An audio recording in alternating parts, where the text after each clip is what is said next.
Okay, we should be live. We should be live.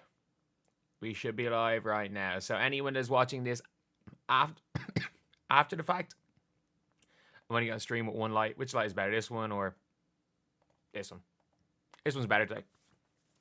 We're gonna stream with one light because we got a lot of light here anyway. But we're gonna be talking a little bit about the preseason in the WNBA, and we're gonna be talking about all three of the games yesterday. Because I enjoyed all three of them. I watched two of them back this morning, which is why I'm a little bit late. I do like to watch back games, and thankfully the WNBA app lets you watch them back on 2x speed, so you don't get quite exactly what's going on, but you do also get a lot more than you do from watching condensed highlights or reading box scores. So yeah, it's gonna be an interesting one. How are you, Eric? We got 68 people in here already. Wow. Oh, notifications went down from the stream. From Nepal, how are you? Morning from Iowa. Well, good morning. Good morning. So, oh my God, I'm just struggling. I'm just kind of coughing right now. I think something went down the wrong way or something.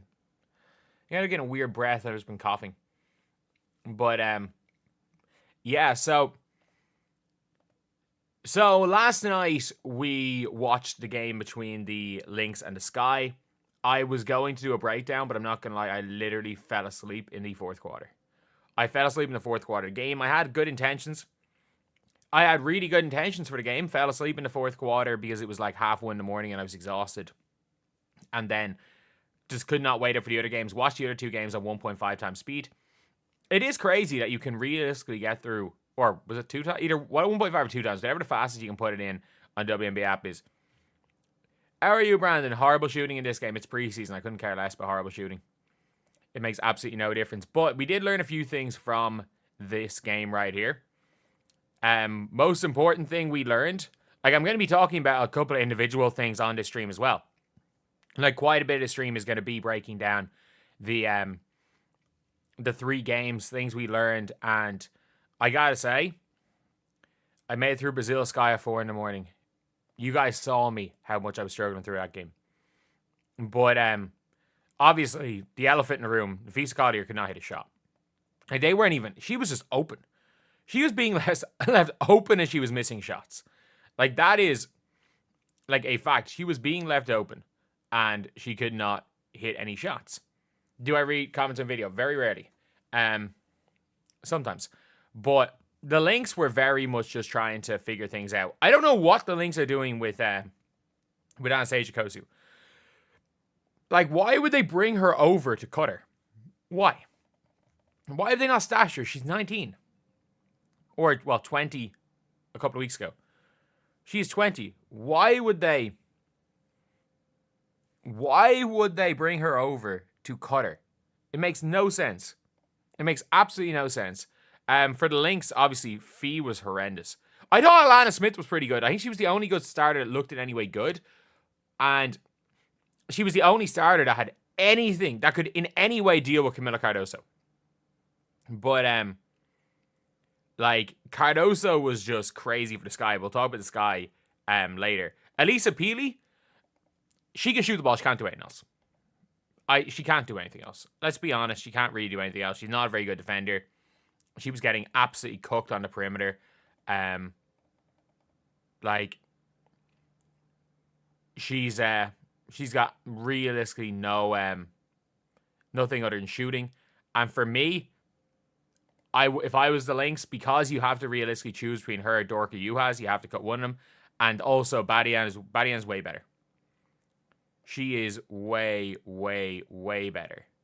There's a pattern of Nafisa Collier not hitting versus Chicago. Yeah, do you want to know how many games Chicago Sky beat the Minnesota Lynx last year? 0. But Badian was fantastic. She looked really good. I know the jump shots weren't going in. She looked like she had it in her to hit those shots. 3 of 5 in the field. Looked athletic. Why didn't you see that she might be coming after Eurobasket? But Grace Berger, I thought, was a bright spot for the Minnesota Lynx. I get it. She got She got her ankles broken by Hailey Van Lith, but who cares? It's one defensive possession. Overall, I thought she was really nice. I thought Grace Berger had a really good game, and that's why I'll be talking a little bit more about it with the Fever regretting it, because Grace Berger I thought was just very, very good. Natisha Heidemann, I said this, I have literally, Courtney Williams sucked, but Courtney Williams at least has the resume of being good. What do people see? Why did they pay Natisha Heidemann so much money? Why did the Lynx pay Natisha Heidemann so much money? It's not like she was absolutely straight up garbage for most of the finals. The team lost because of how poor she was in reality, and she just wasn't very good. Fee was terrible. Bridget Carlton was fine. Lana Smith was good. Carly Samuelson was non-existent.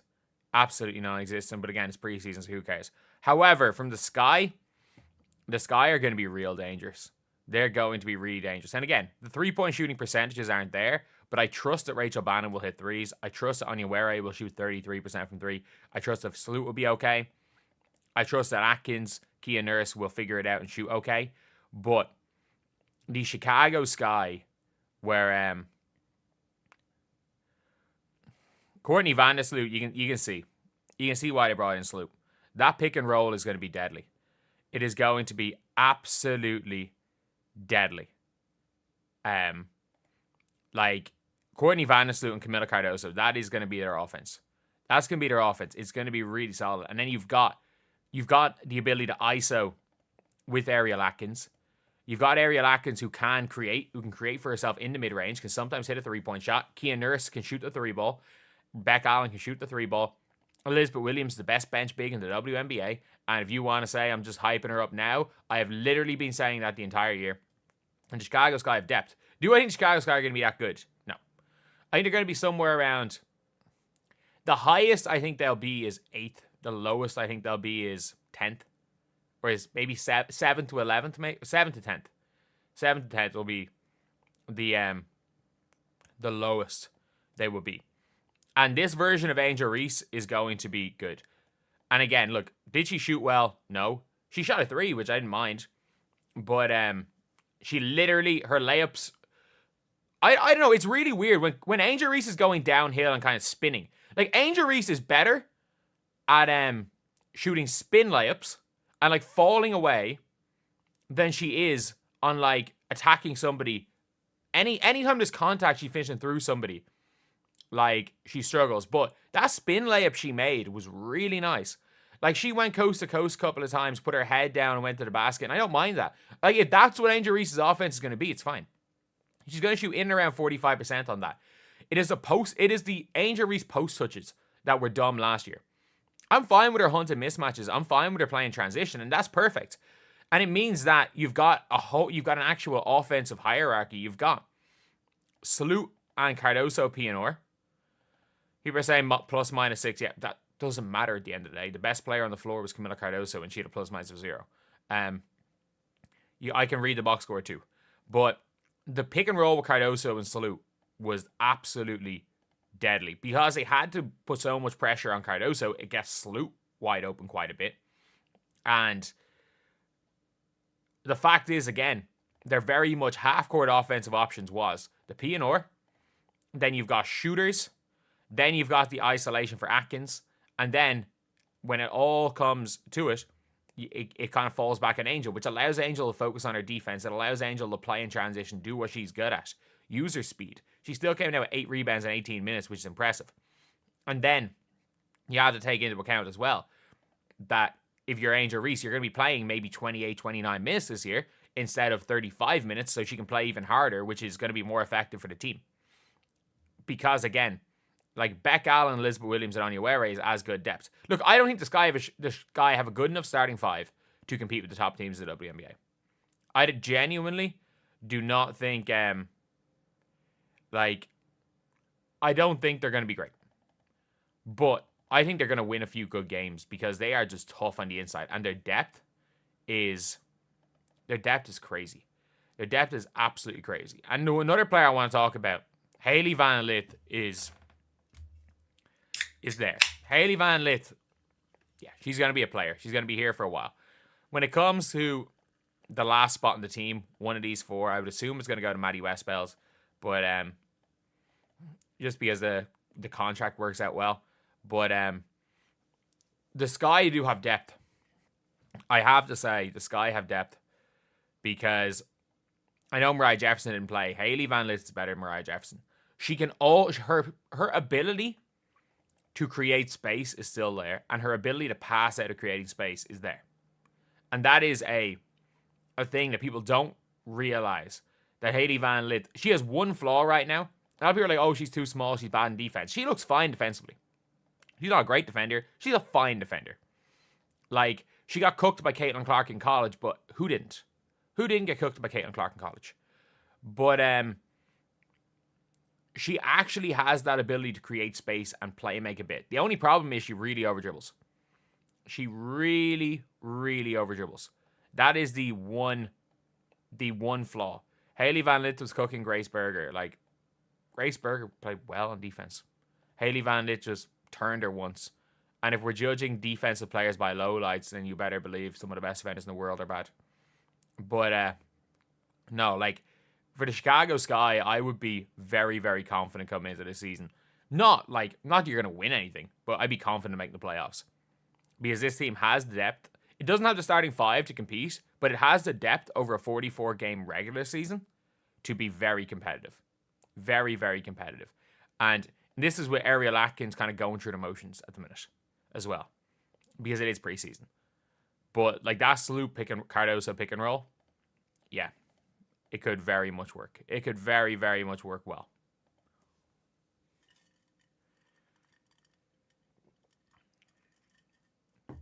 Ow. Sorry, I literally have just sores all over my tongue.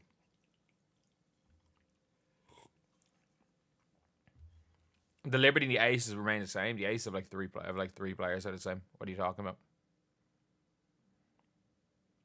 You think Chicago's going to be in the number 5 spots? Do you think Chicago's going to be better than Fever?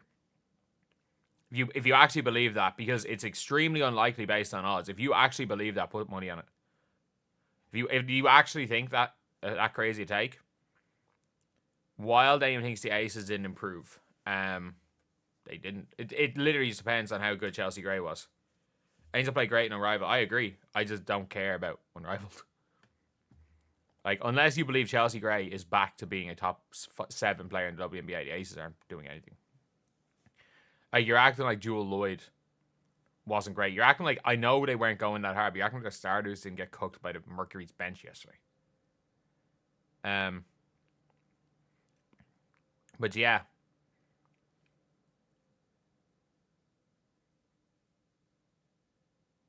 Chicago played well against the top teams. Yeah, but Chicago also won one game after the Olympic break? No, sorry, 2. They beat the Sparks twice after the Olympic break. They won 2 of their last 14 games. Let's be honest here. That happened.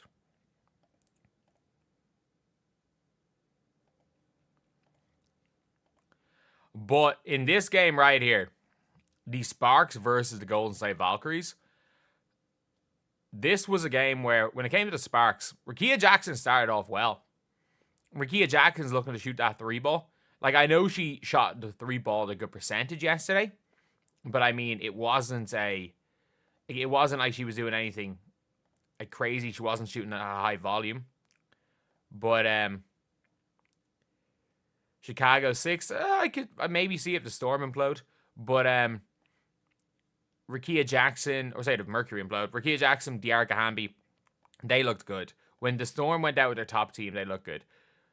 Kelsey Plum didn't do much. She did hit a tough 3-point shot, but it wasn't going to do much. I didn't even realize she had 11. Odyssey Sims down the stretch was fantastic. But for the new players for the Sparks, I thought Sarah Ashley Barker was fine. I thought she was fine. And Ari McDonald, again, was good last year. She was solid again. I don't know really what we'll see with the Sparks. When it comes to Leah King, she looked really good again. And she's a Swiss Army knife. She is a Swiss Army knife. And I mean this, like, I would take Leah King over Sanaya Fagan. I understand, I understand there's a South Carolina tax for Sanaya Fagan. I still would take King. But I really want to talk about the Valkyries. I really want to talk about the Golden State Valkyries. And Letitia Amaher, like, what were the Atlanta Dream doing? What were the Atlanta Dream doing last year? Like a 6'3" kind of guard hybrid forward who looks big, who looks like a big 6'3". Like, genuinely, I watched her play last year and I was like, she did nothing. I didn't think she would make this roster. And she genuinely scored more. Did she score more points? 2, 4, 7, 13, 15, 17. She scored more points in this game than she did last season. She scored more points in this game than she did last season. And it looked replicable. What she was doing looked replicable. And, like, the Valkyries are going to be very fun to watch this year. They're going to be so fun. I don't care what anyone says. They are going to be so fun to watch. Because look at their guard rotation. You have got, they started at the 1. They started Veronica Burton and Tiffany Hayes. I would assume when it comes to the season, Julie Van Loo will end up starting. And Julie Van Loo is just, like, every game she plays is potential for, like, a highlight pass. Again, I don't know how realistically good Julie Van Loo is. But at the same time, she's just fun. She's so fun. I don't know what the Washington Mystics were doing letting Julie Van Loo go. But at the same time, like, they probably just kept all the young players. But, like, Tiffany Hayes shooting 1 of 7 to field. It's not going to happen again. My call is Tiffany Hayes being an all-star. And that's my bold prediction for this WNBA season. Is that Tiffany Hayes is going to, in fact, be an all-star. Carla Late is so fun as well. She's so fun to watch. Like, her ability to just come out of that pick and roll, make some passes. Again, 3 turnovers, 2 assists. I get it. I get it. Like, if you look at the box score, she did not have a good game. But watching that game, she did not look bad at all. She did not look bad. And it was her first game in the WNBA. Turned 21, like, a couple of days ago. Or a couple of weeks ago. So she is still a year younger. Like, she'd be still too young to go for this draft if she came out of college ball. She's basically the equivalent of a junior in college. And I genuinely did think that she looked ready. She looked ready for WNBA. She didn't have a good game. Kate Martin as well. Kate Martin just couldn't hit a shot. But at the same time, not a bad all-around game for her. Tammy wasn't great. Mo Billings and Kayla Thornton. Mo Billings looked very, very nice. There was a reason why when it was looking like she was going to be an unrestricted free agent, after signing for multiple hardship contracts last year, I was saying the Fever should go and get her. If it turns out that, you know, they didn't want to pay and they couldn't keep her as an unrestricted free agent, I was like, you know what? If they don't want to pay her, Fever, go get her. But this team is nice. I think they put together the best possible team they could have. I like Kiara Linskens. I like her as a player. I do think she might be too slow to play major minutes at the WNBA level. But I did think that she was more than solid. I thought she was a very, very solid player. And on the offensive end, came in, a couple of pick and rolls, 8 boards. She had 2 assists. She can pass the ball really well. And that genuinely is,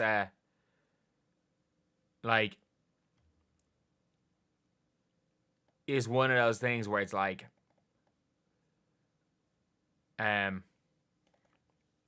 she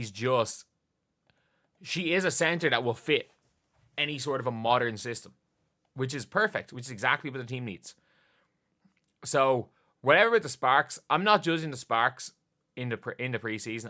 I would have rather seen them go out a bit harder and go out and try to play a bit better, because realistically, when it came to Sparks, they were terrible last year, and I don't like seeing terrible teams starting preseason badly.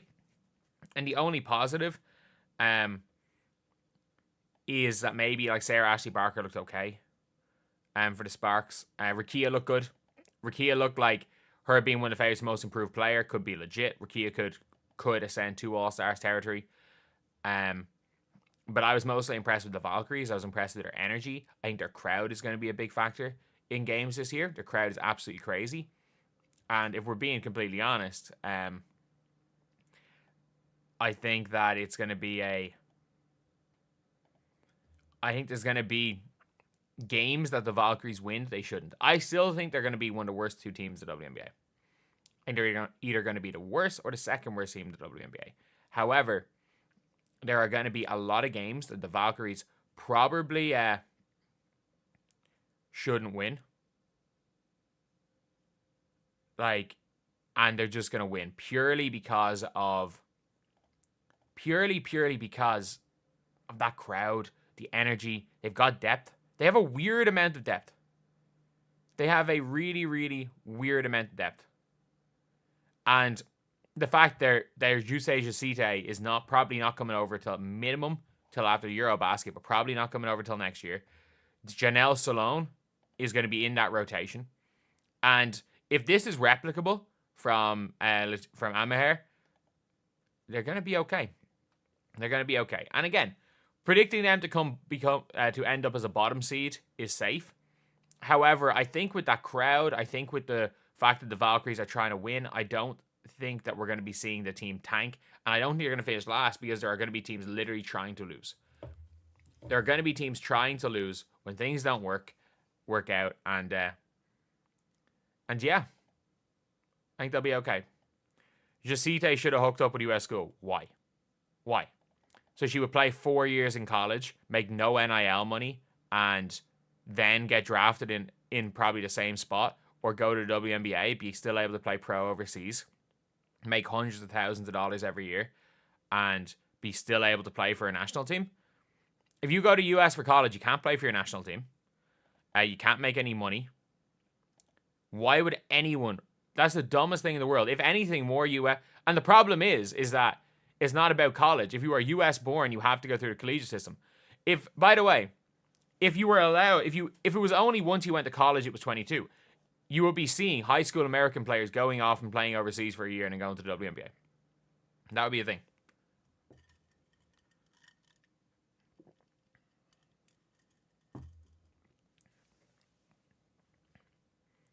But yeah, where is it?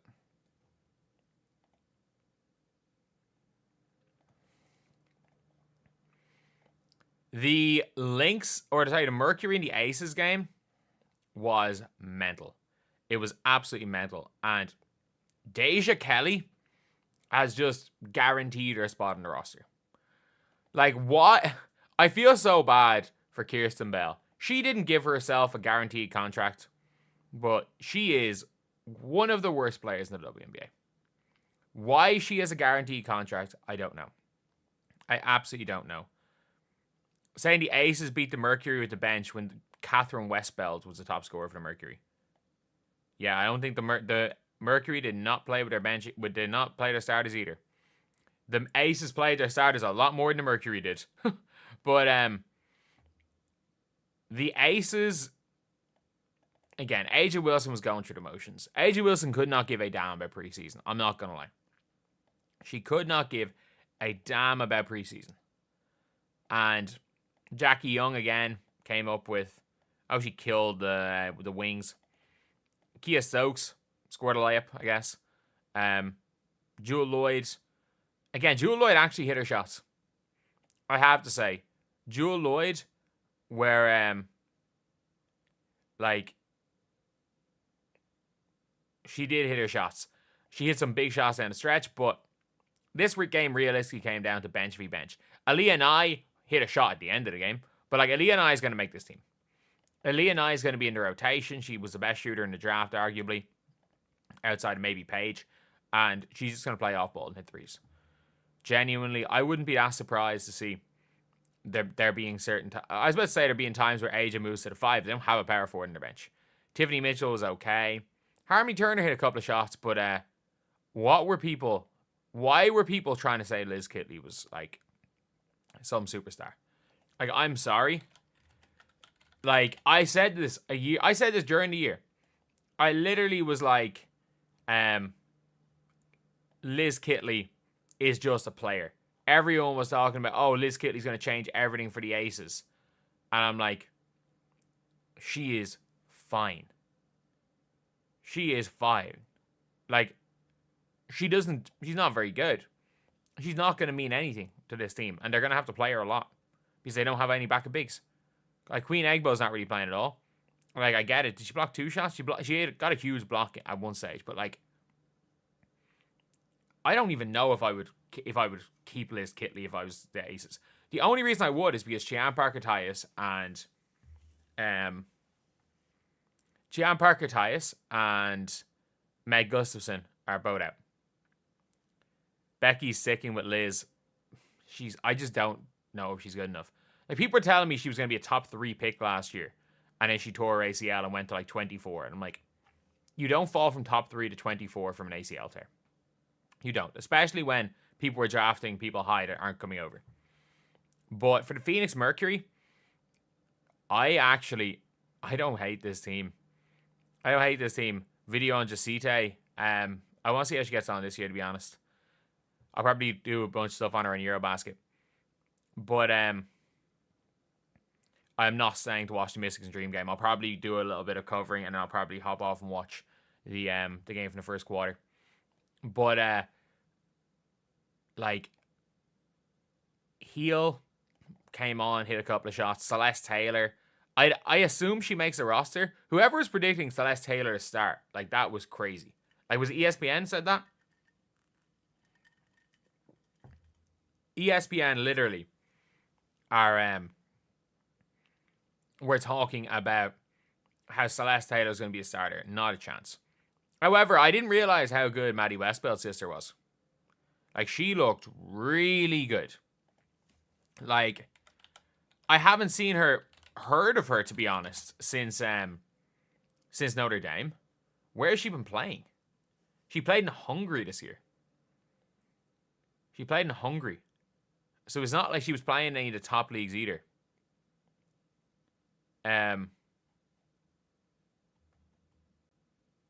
But she looked way, way better. But Akoa Makani,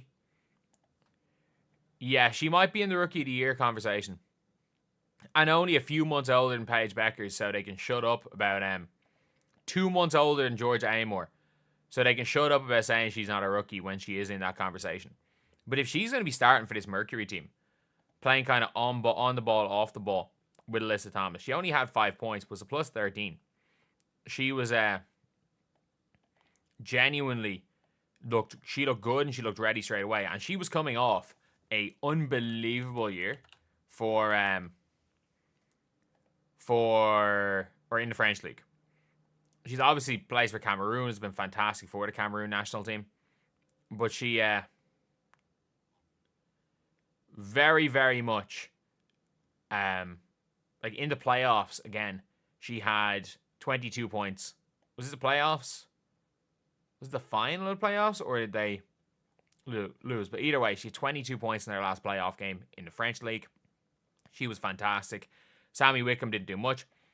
Again, I didn't even realize Alexis Prince was back in the WNBA. She looked okay. She genuinely looked okay.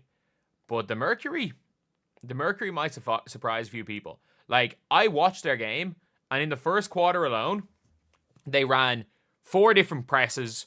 They ran 4 weird different traps. They ran 2 different zones. They ran man.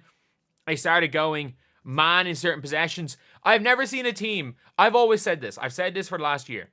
If the fate of the universe was on the line and the fate of the earth was decided by a junk zone, I would have Nate Tibbetts draw up a junk zone. Like, Nate Tibbetts, genuinely, I've never seen a man throw out more junk zones than Nate Tibbetts. He was throwing out junk zones in preseason. Like, he is the mad... Like, his defensive strategy makes no sense. It makes no sense whatsoever. Like, I do not understand the man's defensive strategies. But they work. They work, and he goes and just throws random things out. And maybe he could be some weird genius coach, or he's either a mad genius or he's just crazy. And we'll see that this year. And if this ends up being like a mad genius situation, just having Alyssa Thomas on your team could be scary. Could be scary. But we have to talk, to end this video, about the real player that won it for the Aces, Deja Kelly. Deja Kelly goes, hits a shot to put them up with about 20-something seconds to go. And then the Mercury go down and score. And then, or I think Catherine Westbell goes down. I think, was it Westbell went down and score? And then Deja Kelly goes and hits a game winner. She basically hit a game-leading shot with about 20 seconds to go. Then they went down and scored. And then hit a game winner. Deja Kelly is going to make the roster. Is that a crazy statement to make? Is that a crazy statement to make? Do you cut Meg Gustafson? Like, how bad is Meg Gustafson's injury? Will Berger crack the Lynx' rotation? I fully believe she will. Because I think Nahisha Heideman's awful. But who will make the Aces roster? So Kirsten Bell's on a guaranteed deal. So it's 1, 2, 3 guaranteed, 4 guaranteed, 5 guaranteed, 6 guaranteed, 7, 8, 9. She's not going to be there. 10, 11. So yeah, there is a spot. She'll make it over Harmony Turner, who they drafted. And she'll make it over. They'll probably cut Crystal Bradford and Queen Egbo, even though I like Crystal Bradford. So, probably will. Probably will. Unless they cut Meg Gustafson, depending on how bad her injury is. If she's not it, like, if Meg Gustafson's not injured, you bring Meg Gustafson. You keep Meg Gustafson. If Meg Gustafson is injured, I don't even know. I don't know what you do with Liz Kitley either. I don't know what you do with Liz Kitley. Like to say that, like, Liz Kitley's 24 by the end of the season. I just don't. I understand she's 6'6", but like, I just don't. I don't see the Liz Kitley hype. Like, whatever, she was good at Virginia Tech. I do not see the Liz Kitley hype at all. But yeah, that was a crazy, crazy game right there.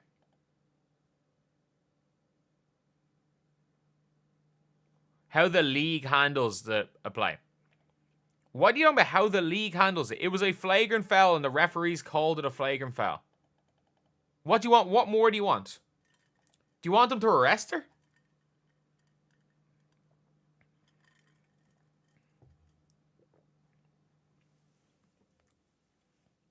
Okay, so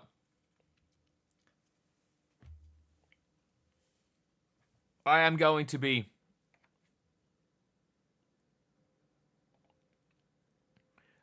on for a little bit. I'm not going to be watching I'm going to watch the game off stream. I'm going to stay on for like 50 minutes today.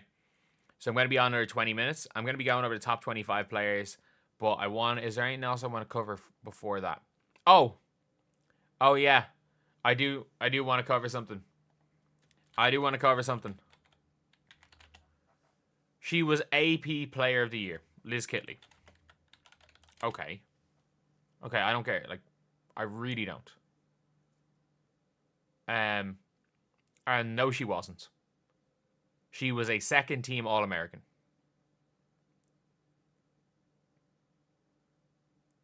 Make a Miss Holiday Sue. Yeah, that's as fair as anything. Fair. You're not wrong there.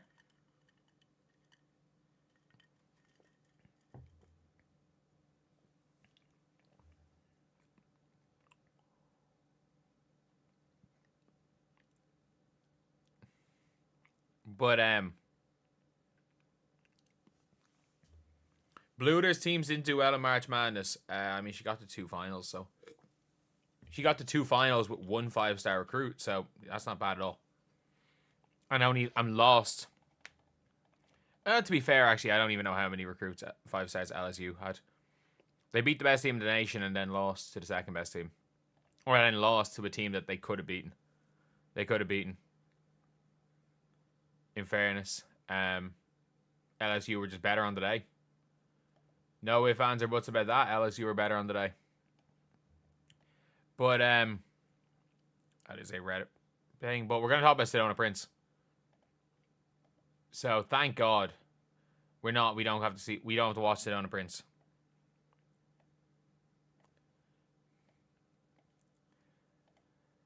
Yeah, it is official. Sedona Prince is not going to be in the WNBA this year. She is not going to be in the WNBA. And whatever about Kennedy Carter, and also Kennedy Carter apparently has not been shutting up about how she still deserves a max contract. But Sedona Prince is in fact not in the WNBA. She is playing in Lebanon. Yes, Sedona Prince has signed for a team in Lebanon. I'm surprised she didn't use her COVID year of eligibility to play another year of college basketball. But obviously she was convinced that she was going to be a WNBA player. And not one team took her. ESPN ranked her as the 8th best player in the draft. And she has gone to Lebanon. And I'm not going to lie. I don't care about any... Well, not that I don't care. If true, obviously, she shouldn't be in the league. But to say that what Sedona Prince being accused of isn't something that a bunch of WNBA players were found guilty of is wrong. However, Sedona Prince isn't very good. Sedona Prince isn't very good at basketball. Like, anytime Sedona Prince came up against a anyway competent big, she struggled. Anytime she came up against somebody good, she looked terrible. She looked terrible against Notre Dame both times. She looked absolutely terrible against Texas. She was the worst player on the floor for either team against Texas. She was just unbelievably good at bullying 5'10" or 5'11" centers from mid-majors. And now you're seeing her playing in Lebanon. Not a high league. You are seeing her playing in Lebanon. Lebanon. And like, that might be worse than where Kennedy Carter ended up. But the difference is, Kennedy Carter genuinely is a player. Kennedy Carter is a player. She's a hooper. Like, you can say what you want about Kennedy Carter, the person. She's a really, really good player. However, Sedona Prince is not a very good basketball player either. Hence why you're seeing her playing. Is she playing in any of the top leagues that are going on right now? No. Is she playing over in Australia? No. But she is in fact in Lebanon. And so be it. So be it. She might have been the closest thing anyone's ever seen to a female player getting dunked on as well. Let's not forget. Not only that, she only had 13 points in her first game. 13 points in her first game, which is not a good showing at all, realistically, for a league in Lebanon. And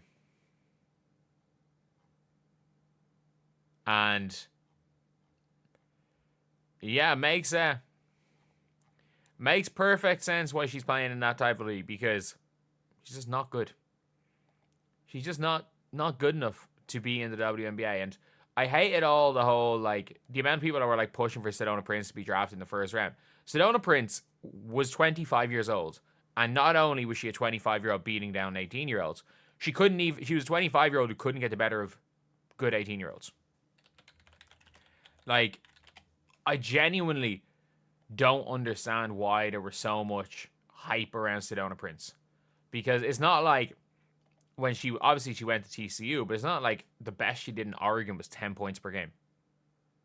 At like 21. She was averaging like 10 points per game at Oregon. Like,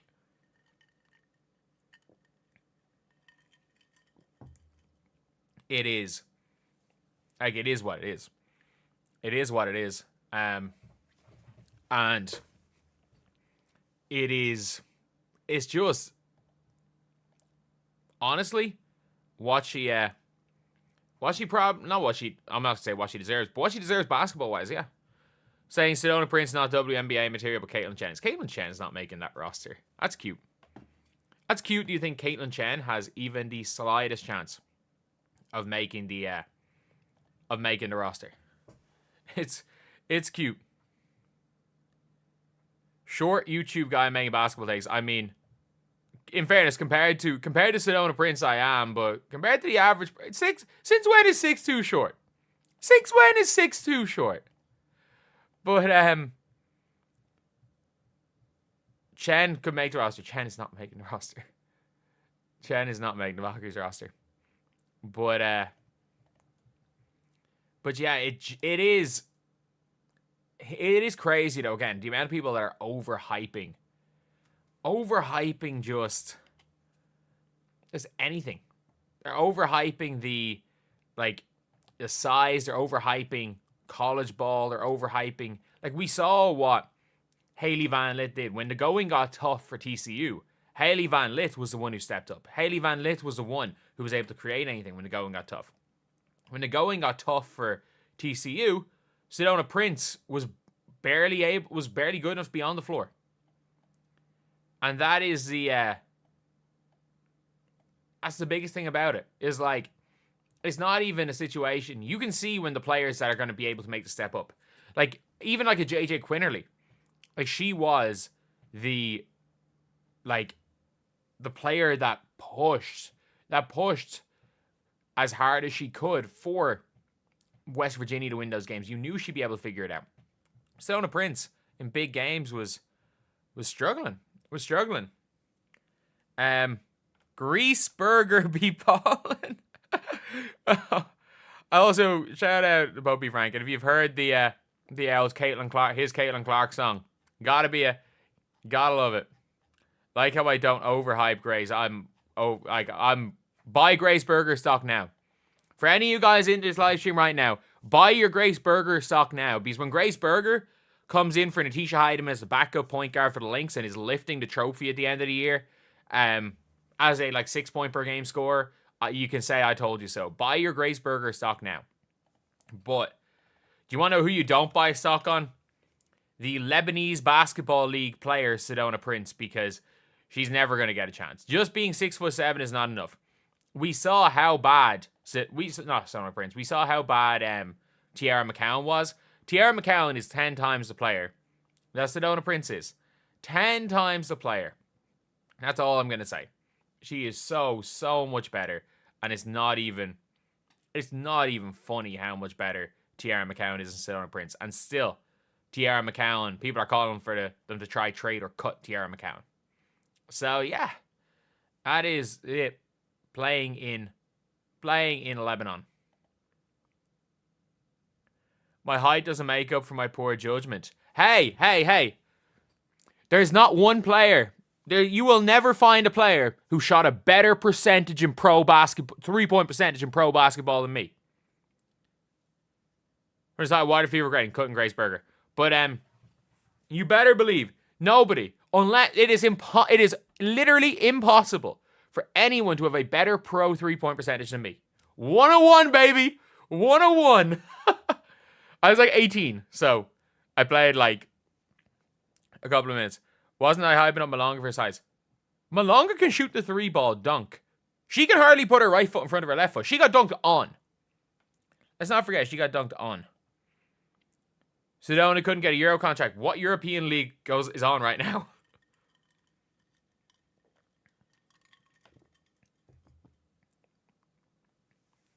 Does Sydney have anything more than Grace? She's better at telling jokes. She's better at telling jokes. Do you guys want me to cover this game? Do you guys want me to watch the Mystics game? I will if you guys want me to. This chat's something else. Yeah. Not gonna lie. I will only if you guys want me to. ESPN released top 25 rankings. I know. Yes. Okay. I'm gonna cover the ESPN top. Like Chrissy didn't. Like I saw Chrissy sides. Let's not. Why have the Atlanta Dream not taken any pictures? Why are none of their players have new pictures?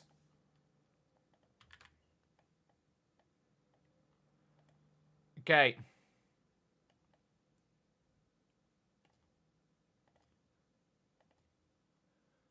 So who the Mystics have Caitlyn's cousin, and I'm trying to think who do the Mystics have, or say the Mystics, yeah, the Mystics. They have Caitlyn's cousin and Lucy Olsen. Trying to think what to put on.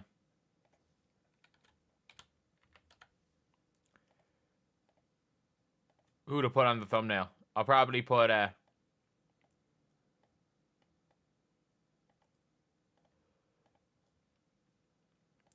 But Sides isn't coaching. Yeah, but like Sides was coaching last year. Sides not utilizing Grace Berger is the reason why Grace Berger was cut. Like, there was a reason why Grace Berger was cut. Citron, yeah, I'm just gonna put 3 Mystics players. I'm just gonna put 3 Mystics players on my thumbnail. I'll just put the 3 rookies. Because I have no idea who's going to be even playing for the Mystics. I like the Mystics. I don't care what anyone says. Like, I genuinely like the Mystics. I mean, they play hard. They play decent basketball and they have depth. I like that team. And I don't even mind the fact that Kiki Iriafen got into it with Sophie Cunningham.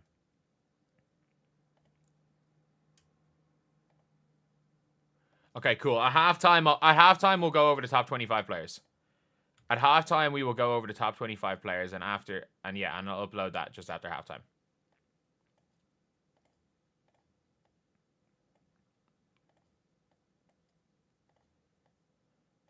Cool. What is the Fever regretting? Cutting Grace Berger. They're regretting cutting Grace Berger. Oh, we've got unbeatable Jacob. We got Pistons Jacob in chat. We've got the Pistons Jacob in chat, lads. Any Detroit Pistons fans? In fairness, good season for your Pistons. Good season for your Pistons. That's all I'm going to say. AJ Wilson shoe commercial. Nike did a good job with that, in fairness to them. Fairness, they did.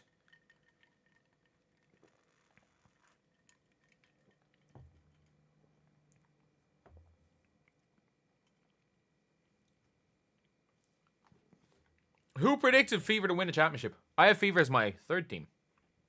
I'm not going to be as dumb as the WNBA and say the Storm are better than them. Saying the Storm are better than them is wild. The Fever won't miss Grace. What did Grace do? The Fever 100% are going to miss Grace Berger. Grace didn't do anything except cut. Yeah, because Christy Size didn't play her. Christy Size didn't play her. Like, I'm sorry. She got cut because she showed nothing. You're acting like Grace Berger wasn't considered one of the best young backup point guards before Caitlin Clark got there. You realize sometimes I should cover sport instead of adding a narrative. If you want someone to cover sport in a specific way you want someone to cover the sport, go watch their channel. And I mean that. There are plenty of channels. There are plenty of channels that are around. So if I'm not covering the game in the way you like, you can find someone else. If someone else isn't covering the game the way you like, find someone else. That is it. That is it. I cover this sport in the way I want to cover this sport. So,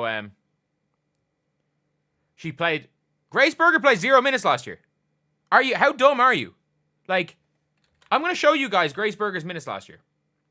After the Chicago Sky game. So, Grace Berger, we're going to watch this game on live. We're going to watch this game. I just want to very, very first go over the Grace Berger game log. I'm going to go over the Grace Berger game log right here. We're going to watch this game, but we're going to first go over the Grace Berger game log. So in the Grace Berger game log, we're going to look at her game log here. Last season. Grace Berger played 23, gave you 6 points. She played 20 minutes first game of the season. Whatever, 4 points. 7 points in 7 minutes against the Liberty. 3 points in 6 minutes. And then after this game right here, She was really bad in this game. They lost by 30. After that game, she did not play for a week. Then played 10 minutes in garbage time. Then played 1 minute, 1 minute, 3 minutes in garbage time. 12 minutes in the second half of a game. And then played in garbage time. That's it. After the 31st of June, she played 0 non-garbage time minutes for the entire season. She played 0 non-garbage time minutes. She played less... I'm trying to think. How many minutes total did she play? She played 100 minutes last season. In 40 games. So she averaged 2.5 minutes per game. So yes, she was glued to the end of the bench for the entire year. Congrats, you can read a box score. Isn't that my fiver line? You're pissing me off. You're pissing me off. I can read a box score. I watched the games. She didn't do anything wrong. She didn't have enough time on the floor to do anything wrong. She missed free throws in one game when they were getting blown out by 50. That's realistically what she did. Have they called a timeout after 35 seconds?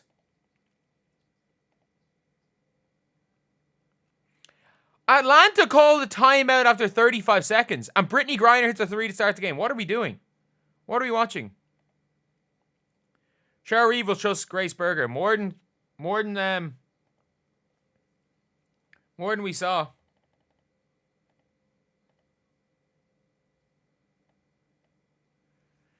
Oh my god.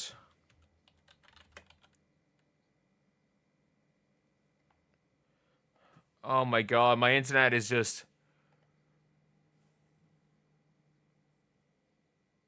My computer is just barely functions. My computer barely functions right now.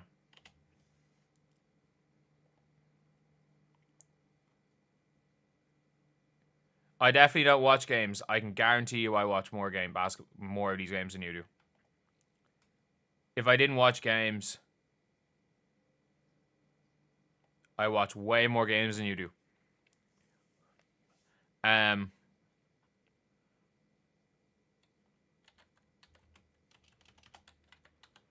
Okay.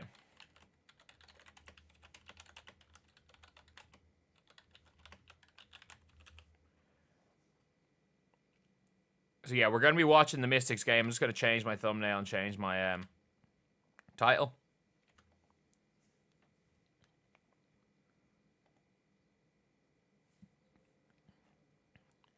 Does anyone know why they called the timeout?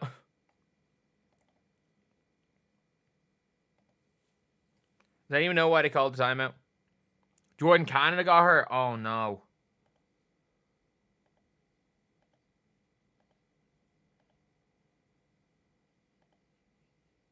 Oh no.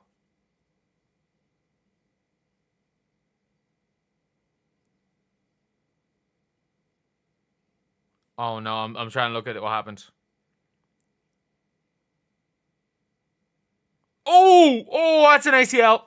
That's an ACL. Oh no, that's an ACL. Oh no, that's an ACL.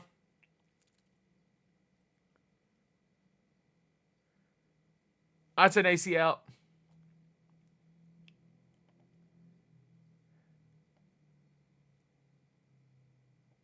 A PCL, ACL, it's something. It's something. She just kind of landed, her knee just buckled. Oh no. It's best case scenario is it's a meniscus tear. That I think is the best case scenario for that. 35 seconds into the game, yeah. Like, that's not what you want to see.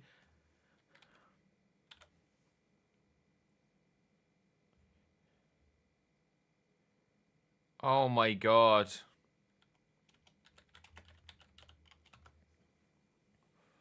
Oh my god.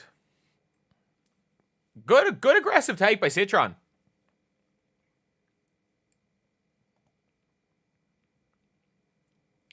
Like I like Citron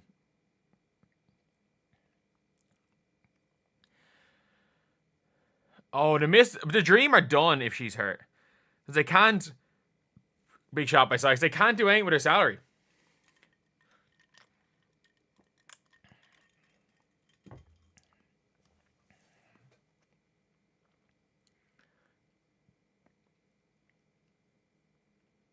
Brittany Griner is 2 of 2 from 3. What are we watching?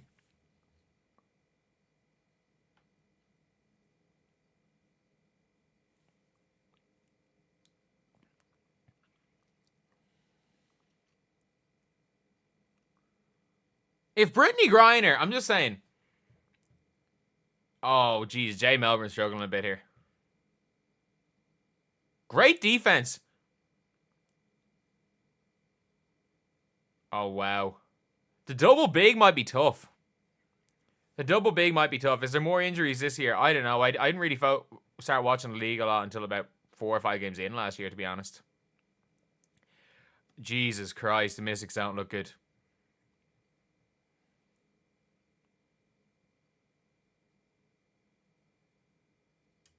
If Brittany Griner had hit another 3-point shot.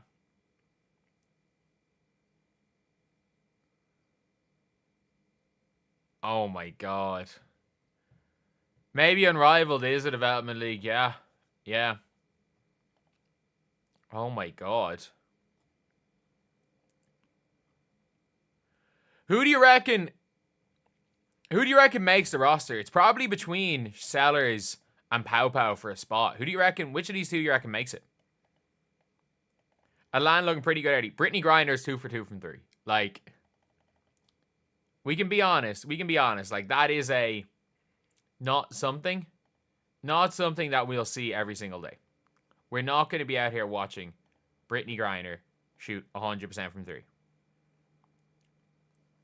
You can watch third graders missing layups for free. Okay, like, then why are you in the stream? Like, why are you in the stream? Worrying about teams selling tickets when winning championships is what counts. Ironically, the team that won the championship are pretty good at selling tickets.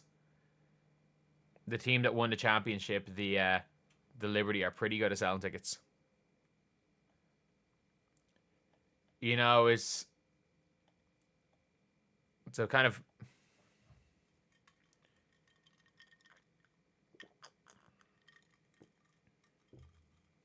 Yep, injured players' contract go towards the cap.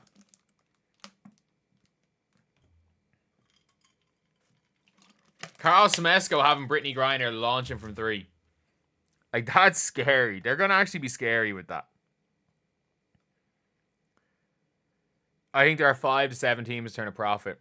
I think most of them should turn a profit this year or next year because of the TV deal.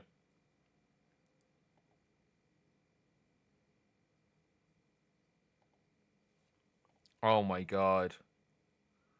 Like, I thought, your non-shooting double bigs is going to be a thing, but, like, they're both shooting the ball.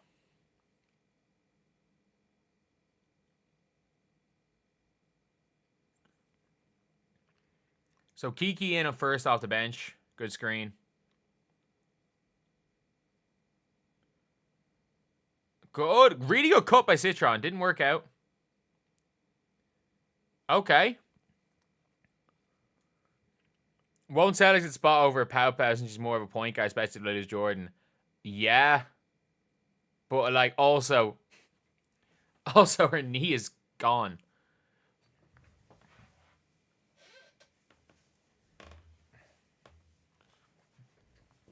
Liberty, Aces, Fever are the only real popular teams. To say the Sky aren't popular is wrong as well. The Valkyries, by the way. The Valkyries are probably the second biggest team support-wise in the W. The Valkyries are huge. If you heard their crowd...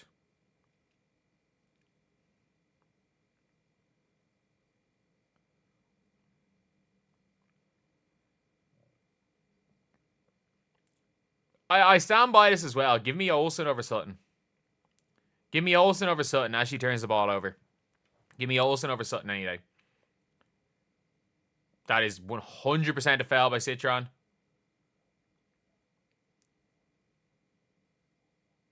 Oh my God. The Dream looked terrible. Or is it the Mystics don't look good? The Mystics do not look good at all. You'd be sad if Lucy doesn't make the team. I would assume she will. Because look, how many players do they have? They got 1, 2, 3, 4, 5, 6, 7, 8, 9, 10, 11, 12, 13, 14, 15. Say 15. And they have Shakira Austin and Lee Edwards here. So they have 15. What's her name's not going to make Georgia Amore's injured, so you're down to 14. Cave isn't going to make the team. And I would assume Pretzel's not going to make the team. And that's what you need to do, is whether she makes a rotation or not. Lucy's in the game now, is she? Yeah, so she's getting in early. Or Prechtel, sorry, not Pretzel. Valkyries fans are going to be great. Valkyries fans are going to carry them for a few games. And they really are going to carry them.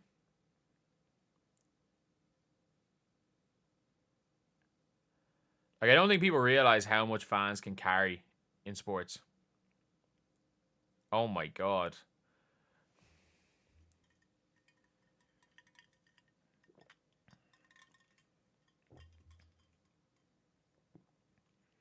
Players on the team knows. I don't think a single player gives a damn about attendance numbers. I think a single player does, but also, to act like the Sky are closer to winning championship than the Fever is crazy.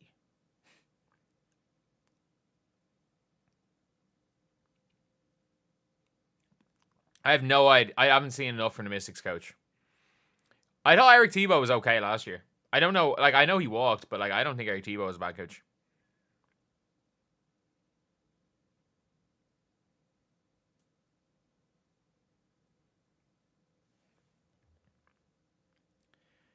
You'll be launching your podcast starting with... Okay. Kevin Garnett?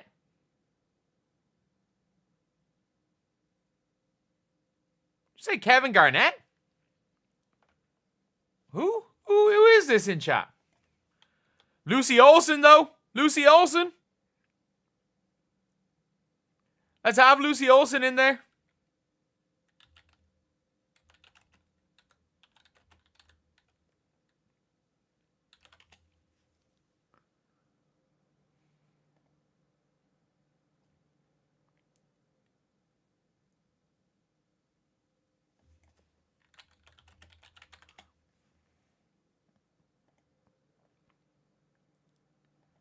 Okay. Okay. It's getting a little bit better from the Mystics, but oh wow. They're getting cooked.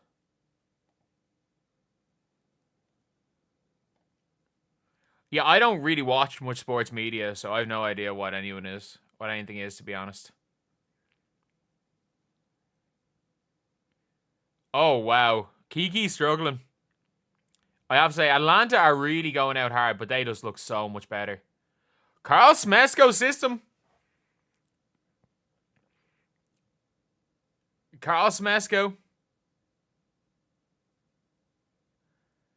But big shot by Lucy Olsen. That's what you need to see, just that pull-up midi. And like, I love... You need players that can shoot that. Not everyone has to have that, but some people that can shoot that midi. Carl Smesko. Kia Coach of the Year. What? Who's going to be Coach of the Year? I don't know. We'll see anyway. There's going to be a team that's going to look really good out of nowhere. Carl Smesko might. I'm judging by preseason, but just how they're playing is scary. The tempo and pace they're playing at, even with Brittany Griner and Bree Jones.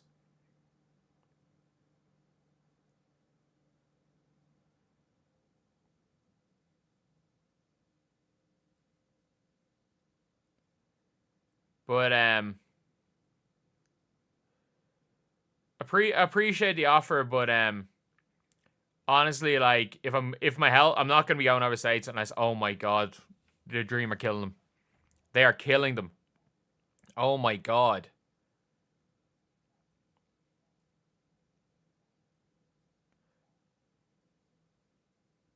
Like, at least...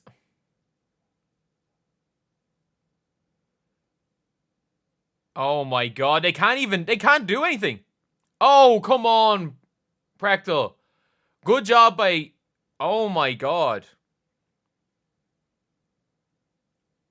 Oh my god. The Atlanta Dream are just blitzing. They can barely do anything. They've turned the ball over 6 times.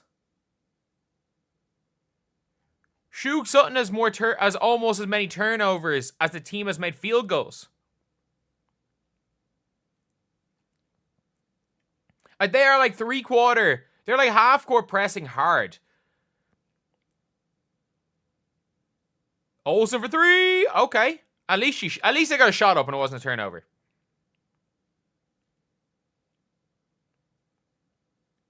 I don't mind how Citron's playing. I think Citron's been okay. I think Olsen's been okay. Kiki's been not great. What Prechtel's do? How many shots has Prechtel taken? Only 3?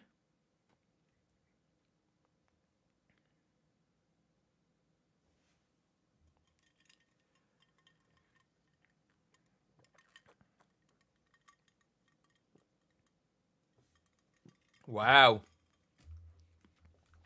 Good take by Pau Pau. That was Pau Pau, was it? Good finish by Pau Pau. Olsen's been fine. That's the one positive thing is that Lucy Olsen's looked okay. Okay. It's a good look. At least she created a shot.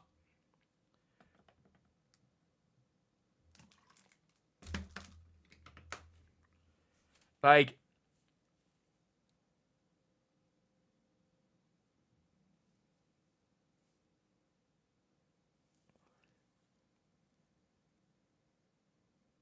that's a hack. She just got hacked.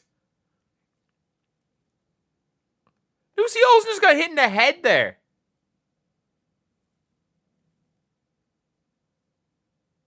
Okay, good pass by Pau Pau. Greiner turns. Oh my god. Oh my god.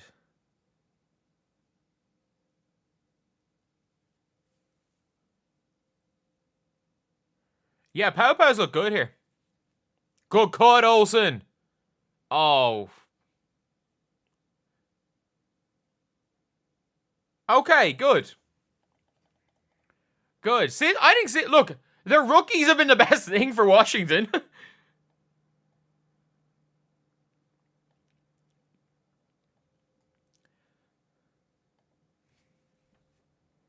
Lucy missing too many. I don't... She's aggressive. I don't mind. She's aggressive, at least.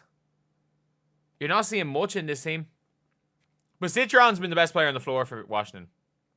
Oh, my God. Oh, my God.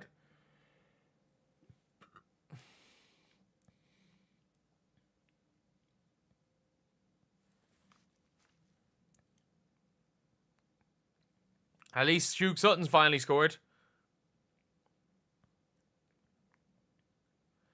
Oh my god. Oh my god. That is a really rough first quarter. That is a really, really rough first quarter. They're up 30-10. That is a crazy first quarter. That is absolutely crazy. Like, you've got... Like, Citron, it's mad. You're going to look at this box score and see 1 assist, 1 steal, 1 turnover, 0 of 2, minus 19, and be like, Citron's suck. No, Citron's fine. This is Sides number 2. No, we've got Chris Sides. We've got Chris Sides coaching the Dallas Wings. How can anyone take this game seriously? I mean, the Dreamer going hard.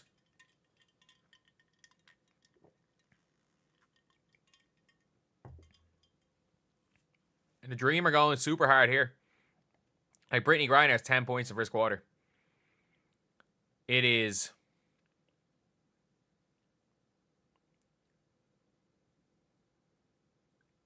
You think the Mystics will get back into it? Maybe. The Mystics have a bench, I guess. Maybe. Like... Grace Berger.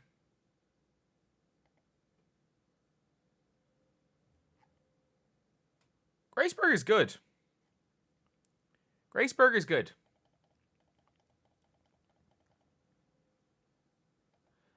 But yeah, obviously we're now here at the end of the second quarter, so it's gonna be a real tough one. They have Dolson, I think that's it. Dolson's done nothing. Like, Dolson legitimately has done 0 in this game.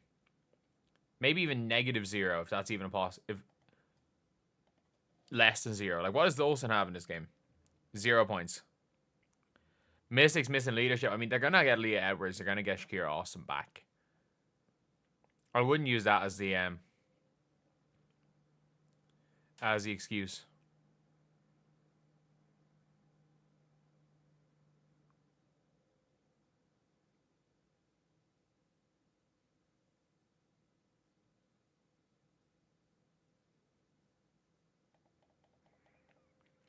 Fever versus Dream is going to be a first real test.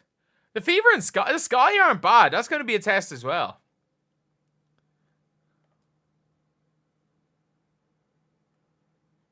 That's going to be a test. I don't care what anyone says. People at Dallas over the Dream. I mean, people at Dallas over the Dream because they were like, what are you going to do with 2 inside bigs? But, like, the defense that this Dream is showing. Like, they are, like, they're shook.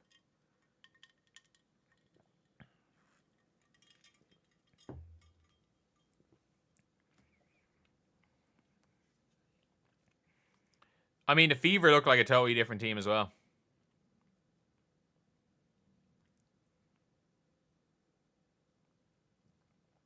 Okay, Taylor Thierry in the game. Taylor Thierry could be good. I like Thierry. Oh. The Mystics need to find their shot, yeah. They're scared to go into the lane with Brittany Griner. And you've got Bree Turner, sorry. Bree Jones in there as well. Tyler Marsh looking like coach here. Tyler Marsh is a really good coach. I was really impressed with how they played. I think my favorites for Rookie of the Year would go Paige, Citron, Akol McCanny. And then we'll see what Morrow. Maybe Morrow. Pow Pow wide open for 3. Okay.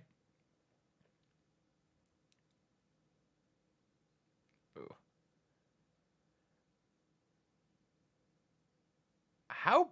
Oh, it's Taylor Thierry. I thought that was Naz Hilton for a second. Right? Like, are they playing her at the 3?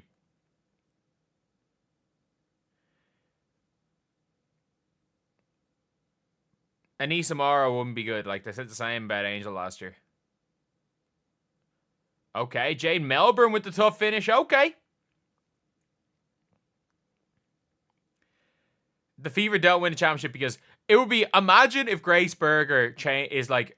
solves the Minnesota Lynx backup point guard problem, and the Fever don't have a backup point guard, which is their biggest flaw. Oh my god. Oh my god. That is crazy.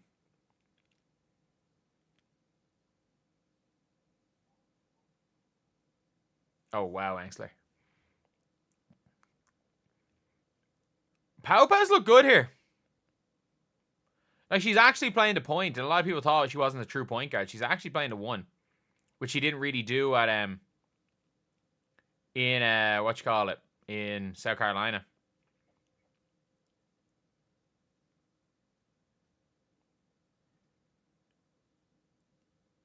Okay, Angsler with the screen. Good roll by Emily Angsler, and good take. Okay. The Mystics look like they're scrambling for every play. I don't disagree with that. I do not disagree with that.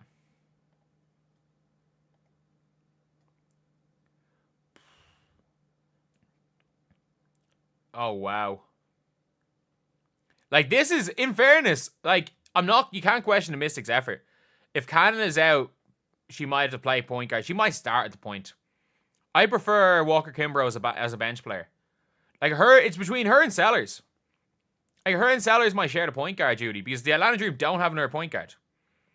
Like, you can't have Howard. You can't play Alicia Gray at the 1. Pow Pow. Does Haley Jones play the 1? Do you have to play Haley Jones the point?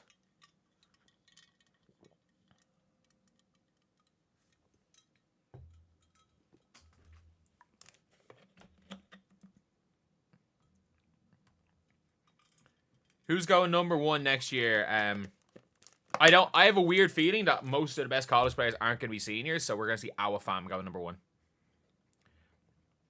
It literally depends on how good Malonga is this year, whether or not Awafam goes 1.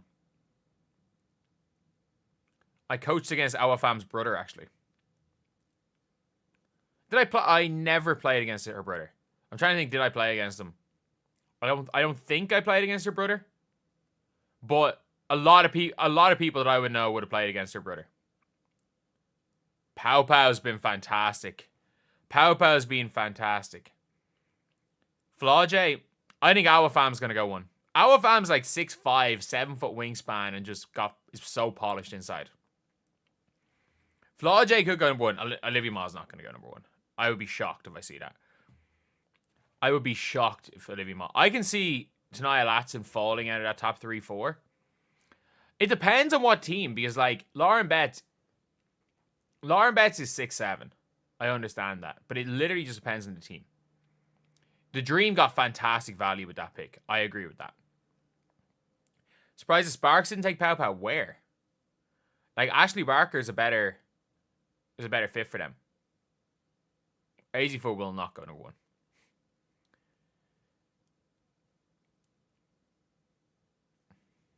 She just had a good championship game. She's not going number 1 from that.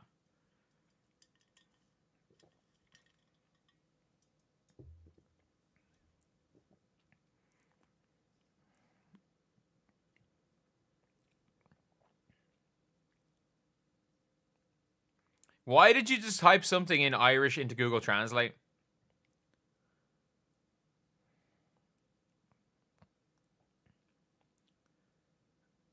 Like, that's definitely Google Translate. I'm trying to think, like, again, I'm not completely fluent in Irish.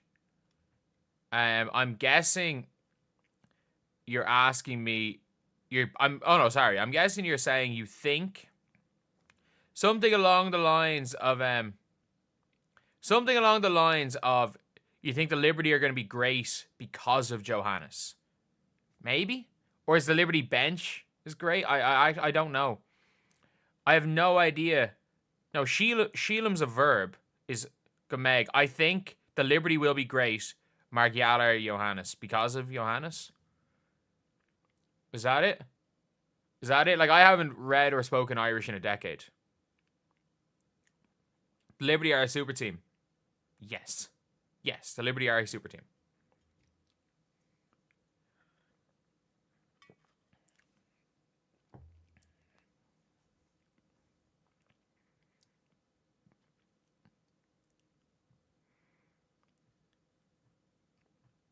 They're like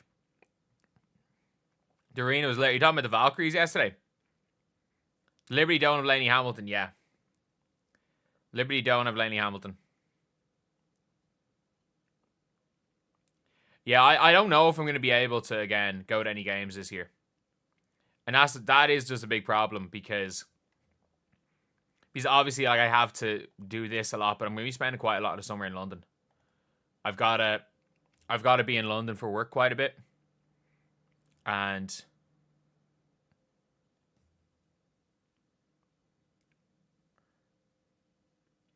17,000 at Golden State. Crazy. Oh, good shot by Sykes. Is Xandis on 1 year? Yeah, everyone's on a 1 year other than Kalani Brown and Lexi Brown. They're the only 2 players that aren't on rookie deals that are still in their contract next year. Okay, big screen.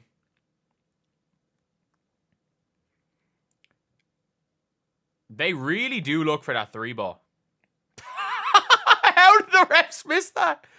There was a transition take and the refs just missed it on Brittany Sykes.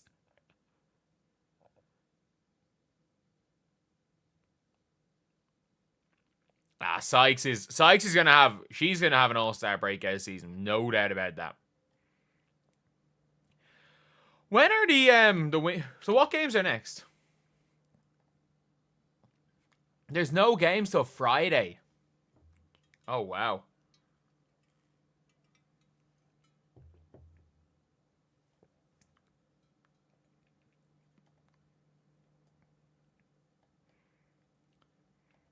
Paige's next game. Paige has to drop 20 points. You play with Pat Burke for a year. Where did you play with Pat Burke? At Auburn? But, Paige's next preseason game is against Team Toyota Antelopes. Team Toyota Antelopes. Team Toyota Antelopes. She's got to have 30. And whatever the Brazil national team, these are the Toyota Antelopes.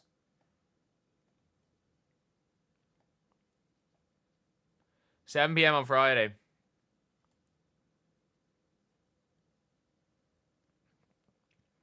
Who's the best player I've seen that likely won't make a roster?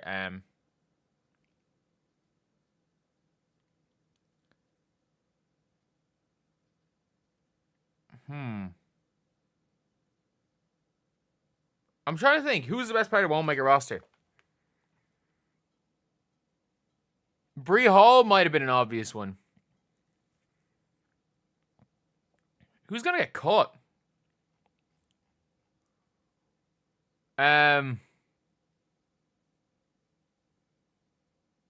Elisa Peely, maybe?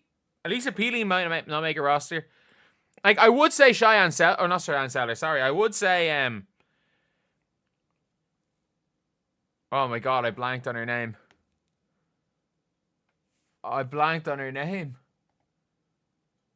Serena Sundell. But Serena Sundell was awful. Harmony Turner. Are the Antelopes real? Yeah. Are Toyota Antelopes a my team thing? That's who the Dallas Wings are playing. That's who the Dallas Wings are playing their next game. Peely looked good yesterday. She hit a couple of shots. She didn't. There's a difference. There is a difference. Like she is still like a 5'10" center. There are problems with that. The problem is that do they to keep Elisa Peely, they have to cut Dorka Juhas. They're not cutting Dorka Juhas. Like Badian is way better than Peely. Badian's better than Peely. You're not cutting Grace Berger.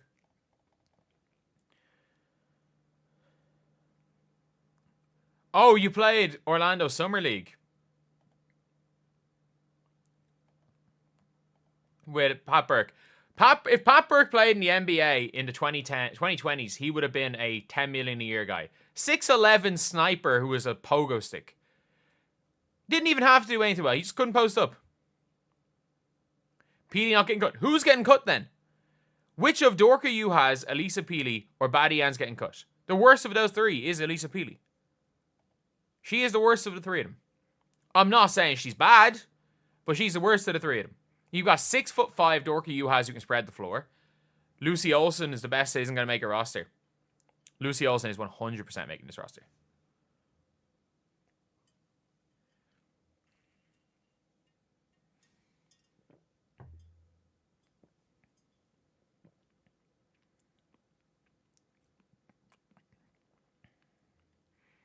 Sorry, yeah, Peely will be on a roster somewhere. Yeah. Sorry, I don't mean would be waived, not make a specific roster.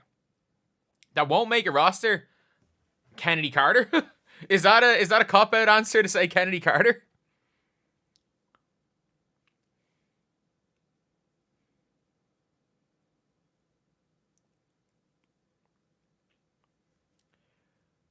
I think Deja will make it because of the pregnancy provision. That Parker Tice's contract doesn't go against the cap yet.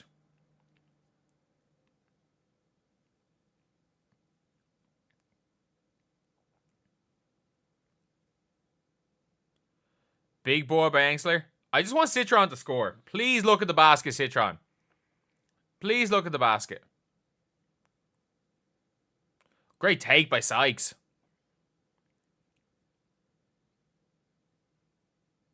Petey looks really good, but Dorka Juhas is still a scumbag. Kaylin McBride, Dorka Juhas. Badiam is better than Peely. She is. Like she was better than Peely, just hit a couple of shots.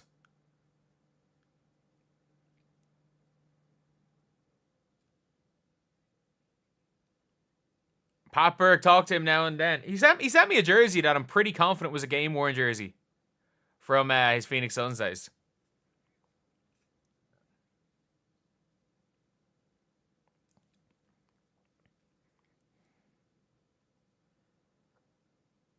Anyone saying the Mystics might get back in this game might be right. The Liberty or the Dream have really slowed down the defensive intensity.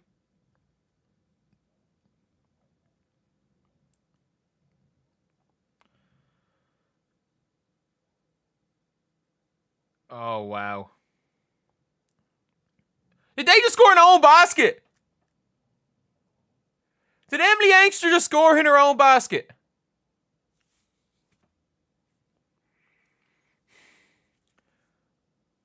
Good pass, Citron. Angstler in the corner for 3. Dribbles out. Hit her in the corner. Sonia Citron. Boom. It's about time. Sonia Citron's so good.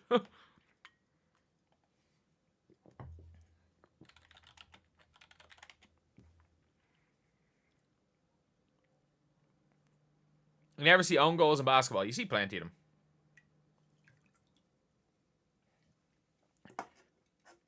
Anyone drop 100 on the Mystics? I don't know. Oh, Griner tipped it in.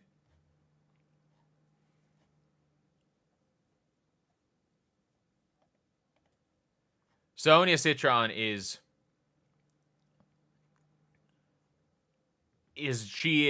so good as a player. She is so good.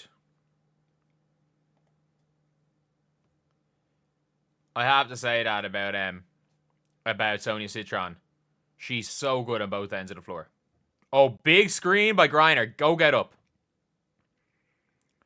Go get up. Go get up and play. Probably wasn't a foul. But yeah, get up.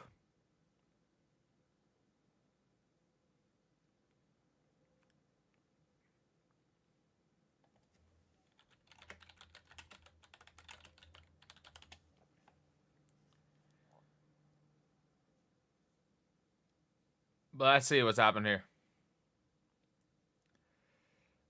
The Mystics are getting back into this game slowly but surely.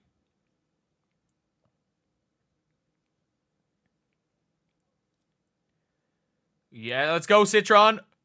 Okay, Sonia Citron. Okay. Pat went to Beacon College. Why do you think Pat Burke went to Auburn?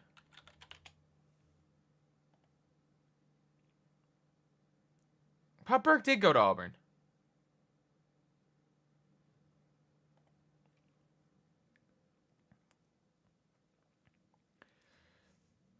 That's a good cut. Sonia finally taking her moments. Yeah. Go be aggressive. Go be aggressive, because if you're not aggressive, no one else is going to be. And that's why I liked what Lucy Olsen was doing. Peely was balling out too. Like, she hit 3 3-point shots on the pop. Like, she doesn't do enough else. We all know Elisa Peely can shoot the lights out. But,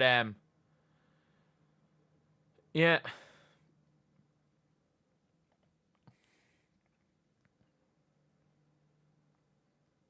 Do I watch WWE? I watched it a bunch over the pandemic. I still keep up with it a bit, and I watch the odd pay-per-view. I watch the big pay-per-views. Like, I watch SummerSlam, the Rumble, WrestleMania. That's about it, to be honest.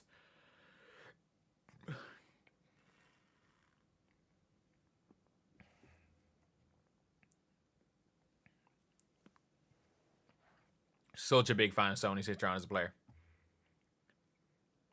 Lucy Olsen shot 5 times. Wow.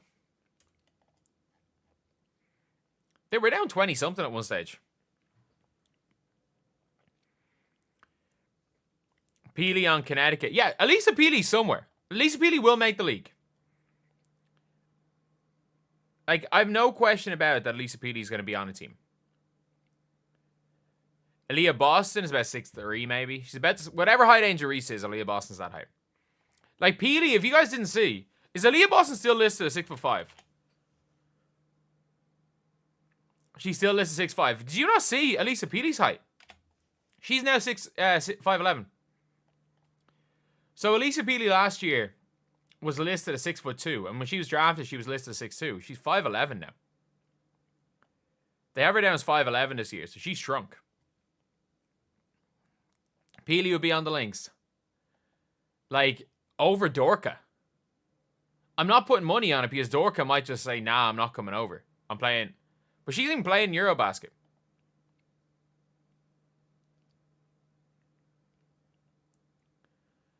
But,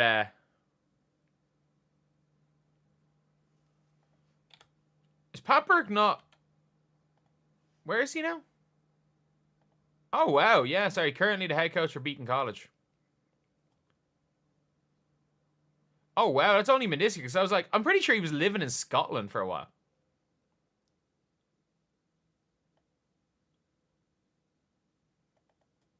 That's mad. I genuinely thought he was living in Europe. What is Beacon College?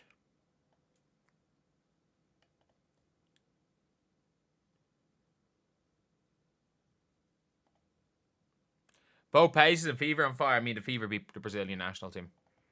I repeat, the Pacers or the Fever beat the Brazilian national team, not the Pacers. The Fever beat the Brazilian national team.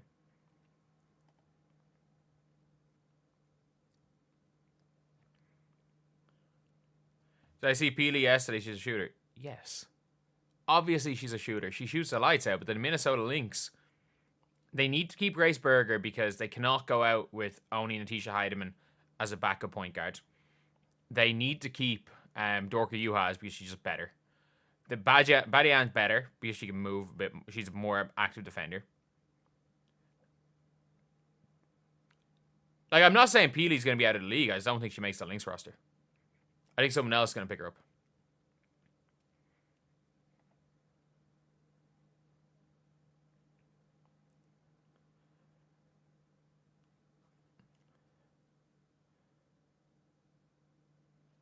Okay.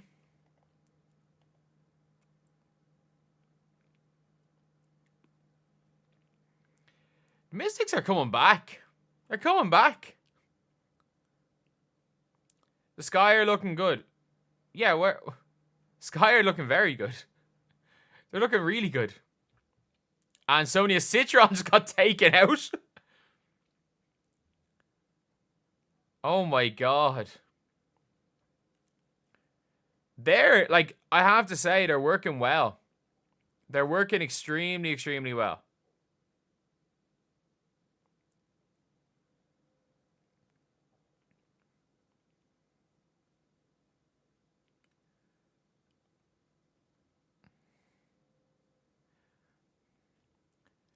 Who didn't expect the Sky to be decent? Their depth is crazy.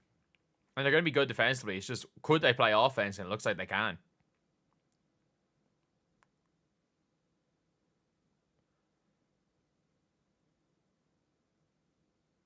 Okay, not ideal there. Vandersloot and Cardoso, yeah. I have to say the Sloot Cardoso combo is going to be very, very, very effective for this team. Going to be super duper effective.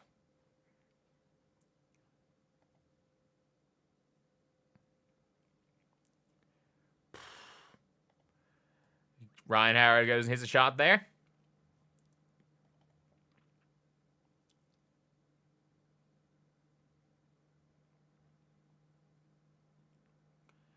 Oh, wow. That's a bad turnover by Citron. Citron's been a good defender, though. Lexi is taller than Sophie. They're about in and around the same height, are they?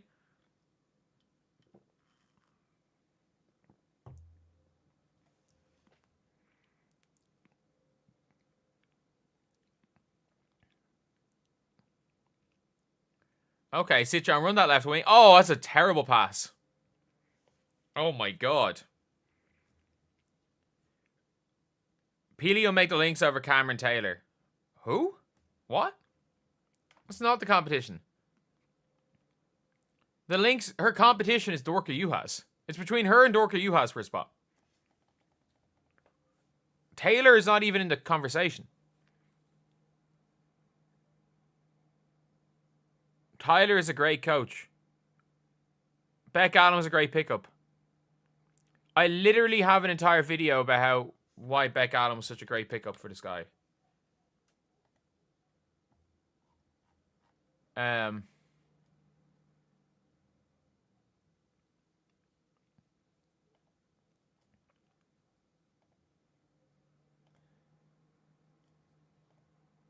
I literally have a video about Beck Allen. About Beck Allen titled, "The Sky Just Made an Incredible Trade." About Beck Allen. It's not that difficult to, look up stuff before you make crazy statements.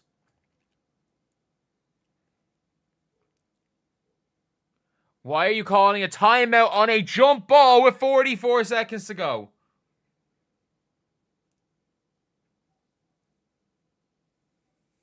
Oh my god. Oh my god. This is so annoying. What are you doing?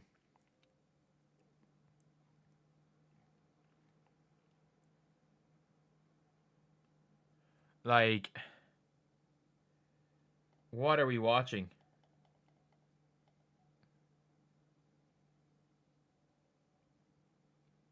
Christy Sides would never call a timeout there or anywhere. Actually, I mean, you're not wrong. No. She'll call a timeout when they're up 20 and then tell them to. They'll go up 20 by sprinting up and down. They'll be sprinting. They'll be pushing the tempo. They'll be doing everything. And she'll call a timeout to then say, nah, slow it down. You know the reason why? You know the reason why we're winning the game? We're not doing that anymore. Sides will kill their momentum. Yeah. The other team going a 20-0 run. Sides, no timeout. You're on a 20-0 run. Kill the momentum and slow it down. Like, they would get a lead and Sides would call a timeout to basically say, she would basically call it in the second quarter to start dribbling at the clock.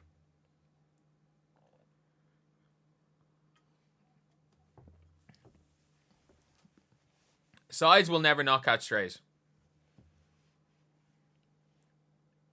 Can I talk about Aaliyah Boston's height? No, Aaliyah Boston's about 6'3". I've said that the whole time. People are like, oh, she's a power forward. She's too slow to play power forward.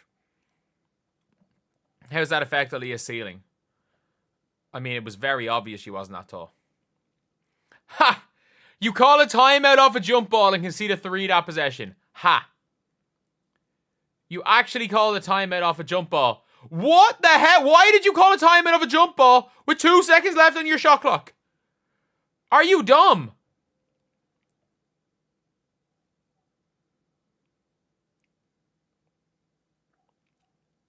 Oh my god. Oh my god, like this coach. Coquelin is we worse than Sides. Hard to imagine Sides blame the players and did everything possible. We call him Chris Sides for a reason.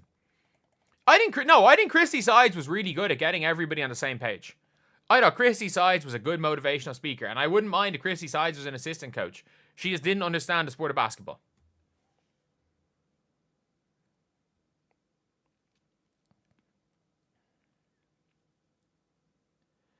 But, we'll see. Again, Coquelin he's never coached basketball not as an assistant before. Highly regarded assistant coach. Imagine if Christy Sides went in as an assistant.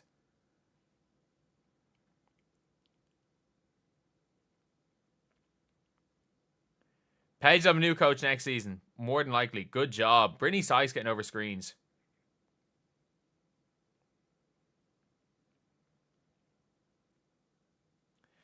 Okie dokie, it is halftime. It is halftime in this game. So we're going to be reacting to... I'm going to go all the way to 25. We're going to be reacting to ESPN's ranking. So, ESPN made a ranking of the top 5 or top 25 players in the WNBA. Let's react to it. Let's react to it and let's see what they are going to be saying. Players that I think are top 25, they're not going to have on the list. Alana Smith, I believe, is a top 25 player. I do not think she's going to be on the list. I have not read this list at all. I have not read this list one bit. I think Alana Smith's not going to be on the list. I have a weird feeling Kayla McBride's not going to be on the list. I would assume 3 Fever players are going to be in there. Maybe 4 with DeWanna Bonner, but let's take a list. So, 25. I don't mind. 25 Angel Reese. That's fine. I actually think maybe Angel Reese might be a little bit low, if we're being honest. I think Angel Reese might be a little bit low. And 25, I thought she looked good. Says she spent a good bunch of off-season work with Lisa Leslie and Unrivaled. The results should pay off. I mean, I think she's looked good in preseason. I think 25 might be a bit low. I genuinely do, but I would... If this is ESPN, which should be a prediction for the season. I don't know. Maybe 25 is okay because they might run a bit through Cardoso, but no, I think 25 is a little bit low. I think it's a bit low. Ezzy Magbagor 24. If Ezzy Magbagor is 24, I think Ezzy Magbagor versus Angel, I think that's a real debate. Ezzy Magbagor, in my opinion, is the best interior defender in the WNBA. I think Ezzy Magbagor is the best interior defender in the W. So I don't mind this positioning at all. But I would say with Jewel Lloyd's departure, the Storm last more of Magbagor. She averaged a career-high 13.8 points per game, making her All-Star debut, but took a smaller role in the offense with Diggins and Eka Wumake. She bounced back from three-point range. Her bouncing back from three-point range. She had 24 last year, which isn't great, but I still think she should have been an All-Star last year. Unpopular opinion, she should have been an All-Star, especially over Bree Jones. But I don't mind her at 24. And fair enough, if she's 24, Angel 25 makes sense. But I also think Ezzy Magbagor is criminally underrated. Wait, they ranked Ezzy Magbagor 12 last year. Do we not remember when they ranked Caitlin Clark 15 coming out of the Olympic break? They ranked Ezzy Magbagor 12 last year. Because I remember getting annoyed because they put Ezzy Magbagor lower or higher than Caitlin. Like, who's ahead? Alicia Gray 23. I don't know. I know I like Alicia Gray. I don't think Alicia Gray is better than Angel Reese. 22, Dearica Hamby. Bright spark for Sparks last season. Hamby had a career year. Averaged 3.5 assists, double-doubles. Wait, her third All-Star nod. Now in her third season in LA. Will have more help playing alongside Kelsey Plum, her close friend. And Sparks look to return to the playoffs. You see, I don't know. I don't know what the story is with Dearica Hamby this year, because I'm not projecting anything crazy from Hamby purely because I think that Rakia Jackson's going to take a bigger offensive load. I think that you're going to see a bigger Kelsey Plum doing her thing. Obviously, Sims. I think Hamby's going to be probably the player that stats take a hit. Aaliyah Boston 21. Don't hate it. Don't hate Aaliyah 21. She's an all-star. I think she's going to be a fringe all-star again this year. I think it's going to take a couple of games before she really figures it out. But I do kind of like point center Aaliyah Boston. I do like the point center, to be honest. Ryan Howard at 20. When Ryan Howard's at her best, she's top 5. When Ryan Howard's not at her best, she's not top. She can lose you a game. I think, if you're asking me who I would take, Ryan Howard or Enrique, give me a Ryan Howard. But I think her defense is more important than anything. We're watching this game right now, and in fairness, she's looked okay. 4 of 8 from the field, 11. Actually, no, she's looked good, in fairness. She's played 70 minutes in the first half. The Atlanta Dream are really going for this. But, no, Ryan Howard, I think, is going to be very, very solid. Jewel Lloyd is not better than Ryan Howard. Jewel Lloyd is not better than Leah Boston. Jewel Lloyd is not better than Ezzy Magbagor. Jewel Lloyd is not better than Angel Reese. Jewel Lloyd is not better than, I would assume Cardoso's not on this list. She's not better than Ariel Atkins. Calling Jewel Lloyd the 19th best player in the W after the season she had last year is crazy. Lloyd's arrival in Vegas helps make up for the loss of Kelsey Plum. They should have just taken Malonga. Firmly keeping the ace in the championship contention conversation. They should have just taken Malonga and left Tiffany Hayes there. Like, if they had just put Tiffany Hayes in the starting lineup and they just used the Kelsey Plum trade to get the 2 pick and take Malonga, they'd be in a 100% better situation. Her efficiency, 3-point shooting, struggled. The team fizzled after the Olympic break, but a fresh start could help her discover her form. And with plenty of help around AJ Wilson, Chelsea Gray, Jackie Young, she won't be asked to do it off the ace. Fair enough. Skylar Diggins at 18. I don't agree. I don't hate it, but I don't agree. Skylar Diggins' season-long stats from 2024 don't tell the whole story. After giving birth to her second child and missing the entire 2023, she wasn't at peak performance during the first 2 months of last season. Following the Olympic break, she averaged 18 points on 48% of the field. Fair enough. Like, I'm not going to say that she was bad, but like 18, I don't know. I don't know. Like, if you're asking me who's better, her or for her team, her or Magbugar, I'll take Ezzy. Brittany Griner, 17. I mean, the way she's looking today, that might be low, you know? The way she's looking today, that might be low. She hit 2 threes to start the game. Like, I was very much like, oh, maybe with Carl Semesco might be a struggle. But with the way she's playing today, like, she might be higher than 17. Chelsea Gray, 16.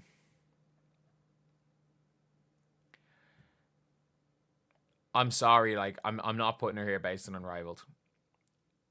Like, Skylar Diggins was 100 times better than Chelsea Gray last year, and she was exceptional Unrivaled. If you're putting Chelsea Gray 16 based on Unrivaled, like, I'm sorry, Chelsea Gray was the 9th best point guard in the WNBA last year. I am not putting Chelsea Gray at 16. To say that we made a mid-season ranking, Chelsea Gray might be in 16 is fine. I think it's crazy putting Chelsea Gray in 16 to start the season based on how bad she was last season. Like, she's hitting her shots, but she still can't really move. Like, apparently last season she averaged 15 and 7. I don't know. Kayla McBride, 15. Thank God. I thought we weren't going to see her on the list. 15, perfect. Give me her over Kelsey Plum, but I think 15 is too low, but it's not that low. Alana Smith not being on this list is criminal. But Arike at 14. I don't know. I just don't. Arike is better than Jewel Lloyd. In my opinion, Arike is not better than Ryan Howard. Like, she led the league in steals and free throws. I don't really care. Like, she just shoots every time she touches the ball. Like, I just don't. To be fair, maybe it's just a thing that, like, I don't rate those type of players. She can win you a game by herself. At her best, she can look like the best player in the league, but, like, she can also lose you. She can also lose you a game. Kelsey Mitchell, 13. Kelsey Mitchell over Arike. ESPN, you know ball. You know ball. And by the way, when Kelsey Mitchell is playing like mini Arike, no. When Kelsey Mitchell's going dribble, step back long 2, no. But Kelsey Mitchell off the ball, she is a better cutter than Arike. She's a better spot-up shooter than Arike. So when she's able to do that stuff, she's fantastic. And I hope that she does that a little bit more this season. Satu at 12. Don't hate it. Don't hate Satu at 12, but I would have Satu lower than 12. I would have Satu lower than 12. She didn't have a good Olympics. She didn't have a good last season. She didn't even have a good Unrivaled. And if you're going to use Unrivaled to put Chelsea Gray 16, you're going to have to put Satu down. I just don't. I know you're judging by 2023 season, but that's the only season I think that she's played over 20 games in her career. So Satu at 12 for me is a bit high. Kat Copper at 11 is a bit low. I think Kat Copper is so good. I think her ability to play both ends of the floor. I think her ability to just cook. I think Kat Copper being 11 is low. I don't think it's incredibly low, but I think it's low. I think it is really, really low. I thought she was a big reason why they won the Olympics. I thought her defense was huge in some of those games. And yeah, Kat Copper I think she's fantastic. Kelsey Plum is not better than Kalia Copper. Kelsey Plum is not better. Maybe better than Kelsey Mitchell. Kelsey Plum is not better than Kayla McBride. There's no way. There's no way Kelsey Plum's the 10th best player in the WNBA. And also, I don't think Kelsey Plum's a point guard. I don't think she's a point guard. And the Caitlin Clark is the biggest shot chucker in the WNBA. Caitlin Clark, I'm pretty sure, shot like 7 times a game less than Arike and averaged like 3 less points. But yeah, Kelsey Plum she's good. I think 10's low, is a bit high. Jackie Young at 9. I need to see who's higher, but I rate Jackie Young super high. The problem with Jackie Young is a little bit like the problem with Kalia Copper, is that when Jackie Young is focused on defense, she only plays defense. Like when Jackie Young plays offense, she only focuses on offense. They're two-way players, but it's really hard to. If in basketball, it's really hard to be a two-way player and take on the best assignment and then still be there on offense. Whereas a lot of the time, you see Jackie Young not play one and not the other, but like when she's absolutely locking somebody down, it can sometimes be a bit of a struggle for her offense, and same vice versa. Nneka Nwumike 8. If you'd asked me this during the season, yeah, she was so bad in the playoffs. She was so bad in the playoffs. That's all I'm going to say. Like, she was so bad. Sabrina Ionescu 7. Yeah. Yeah, I'll be fair again. 1-19 in the finals. It was not a great game, game 5, but she did hit the shot that I was there for in game 3, the big one to win the game 3. So, like, not a great shooting percentage, but if she can get back up to what she was a couple of years back from 3, she'd be fantastic. Jonquel a 6. Yeah. Jonquel is, no question about it, the 6th best player in WNBA, the best center, if you consider age at power forward, the best center by a long shot. An absolutely fantastic player. Like, Jonquel's well-deserved finals MVP. Alyssa Thomas at 5. Yeah, I like Alyssa Thomas at 5, and I really like her on Phoenix Mercury. I like Alyssa Thomas. I think she's really good on defense. She's a dog. She's her passing is exceptional. She's kind of like the best possible version of what prime Ben Simmons could have been in the NBA. And let's be real, people were saying prime Ben Simmons. We had Colin Cowherd saying the NBA is good because prime Ben Simmons when LeBron leaves. So, no, Alyssa Thomas is fantastic. Absolutely fantastic. And I don't really care what anyone says. 5 is fine. 4, Caitlin. I have Caitlin over Stewie. I think Stewie was bad enough in the playoffs last year. I didn't think Stewie was good last season. I think putting her at 4 is fair. I think it's fair. I would put her above Stewie. I don't have her cracking top 2 yet. I think 4. I'm not pissed at 4, but I do also think that she could have been higher. She could be higher and should be higher. 3 is what I would put as the spot for Caitlin. She'll have to adjust to playing a new system with new teammates. We know Caitlin. We know Caitlin's not going to have to do that. But 4, I will say. Someone said it. Yeah, there. I'm not angry with 4, but I don't agree. I'll accept 4. That is the exact same thing. I wouldn't be angry with this. I think putting her behind Alyssa Thomas after last season would be crazy, which we saw a few people do. But 4 is fine. 4 is fine. We can't forget ESPN put her at like 14 after she had a month where she averaged like 21 and 13 and set the assist record. Stewie 3. After the All-Star break, Stewie took her game up. She was not good in the playoffs. She had a couple of good games. But no, Stewie, I'll have to say, Stewie, fair enough. I'm not going to argue Stewie at 3. But I do think by the end of the season, my prediction based on the season is that Caitlin will be better than Stewie by the end of the season. Stewie is on a bit of a downturn in her career. Still really good, but I don't know. Then you've got Fee. There's the 1A, 1B in Aja and Fee Collier. I'm not going to argue either way.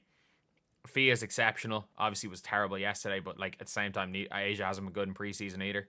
But yeah, the two of them are the two best players. They both do different things. You're very much gotten your like Joel Embiid type dominant force versus your Tim Duncan, do it all, do a bit of everything, play anywhere, guard anyone type player in Fee.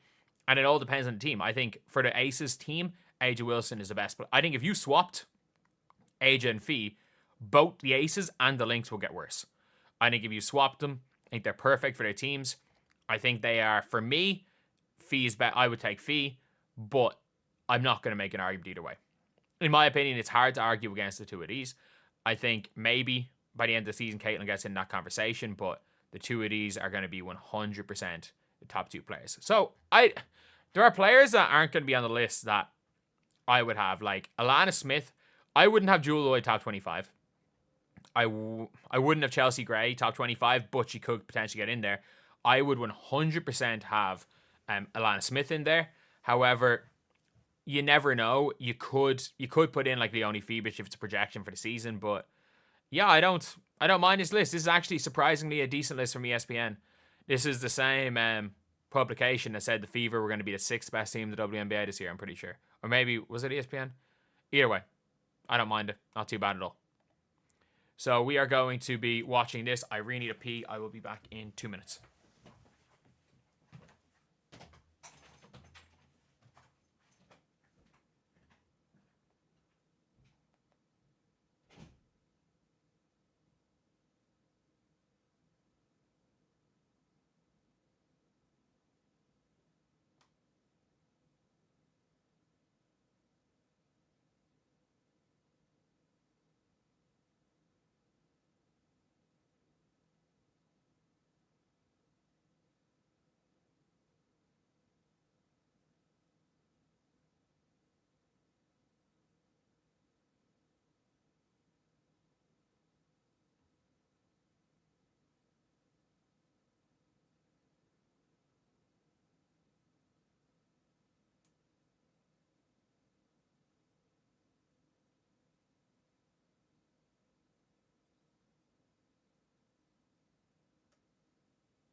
Alrighty.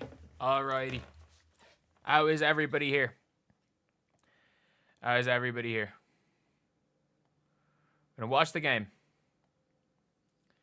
We're back watching the game here for a bit. How many viewers did we lose? We lost so many viewers there. Just because I went to the bathroom? I went to the bathroom for 2 minutes and we lost 100 viewers. Hope I washed my hands, of course. Of course.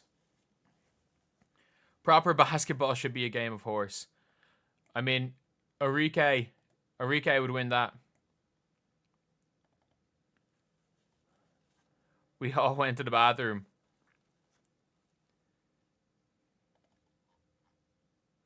That's fair.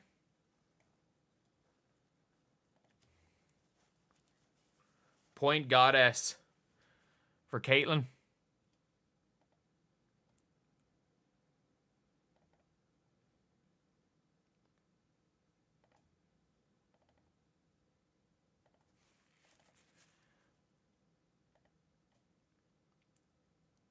But yeah. Suddenly I was like, this game was going to be close. This game was going to be close. Nah, it does not seem it.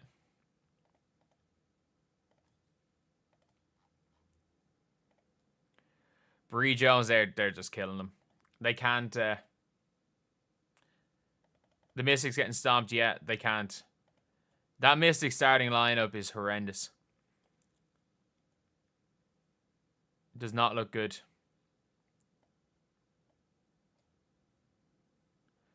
Lynx didn't look good yesterday. I'll agree with that. Lynx did not look good yesterday.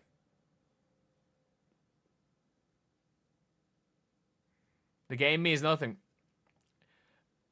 Yeah, I mean, the outcome means nothing. The outcome means nothing. There are certain things that do matter. In preseason, there are definitely certain things that do matter. I don't really care what anyone says. Like, while the outcome means nothing, there is a...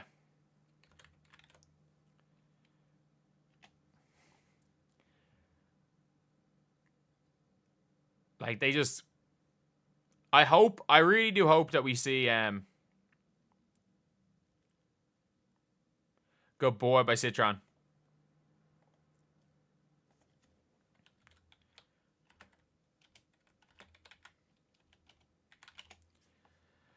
I'm a big fan of Emily Langsler, though, to be fair. The outcome is nothing. Look at schemes, what players are doing. Yeah. Like, I don't care who wins or loses a game. Like, most of the time, teams are going to play their bench in the fourth quarter anyway. But what I do care about is... I care about effort. I care about certain schemes. I care about how players look on the floor with each other. I care about rotations. I care about players being aggressive. I care about aggression. I care about a lot of stuff. Like, I care about all that stuff.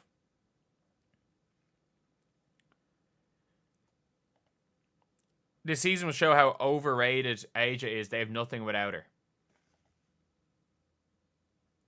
That's literally, you just said the Aces are terrible without her, and that'll show why she's overrated. That is not the opposite.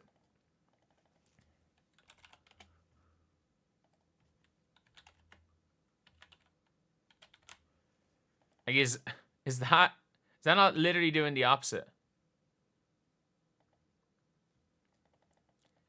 Alicia Gray's been good here. Alicia Gray's been really good. Good steal by Ryan Howard. The defense from Ryan Howard defensively is a menace. Like, I have to, like, regardless of what anyone wants to say about these players, like, and again, it's preseason, like, she is still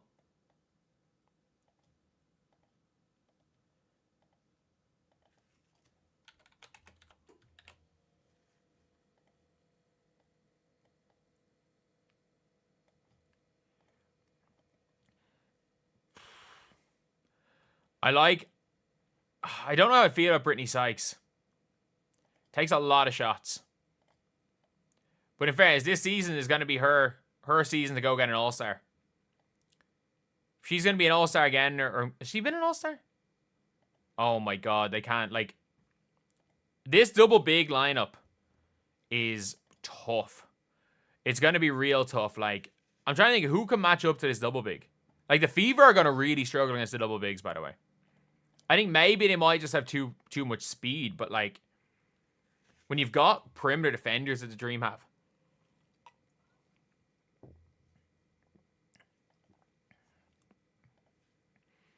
Mitchell went 0 for 10 against the Mystics. Yeah, but, like, the Mystics also went out against the Fever, like, to win.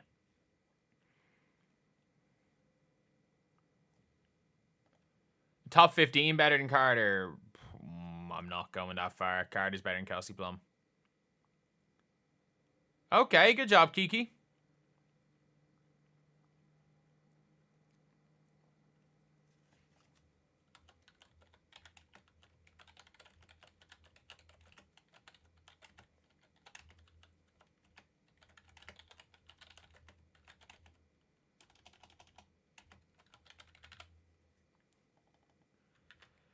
Oh my god. Oh my god. This is sloppy. This is sloppy.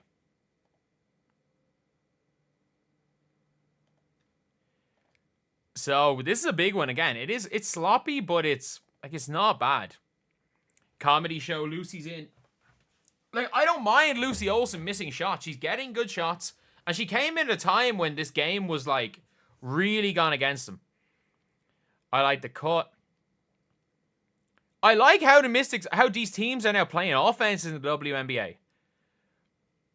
Like, I don't mind if they're playing a motion offense. There's a lot of movement off the ball when it comes to the Mystics. Zay Green is, whatever you want to say about Lucy Olsen, Zay Green is not at the races.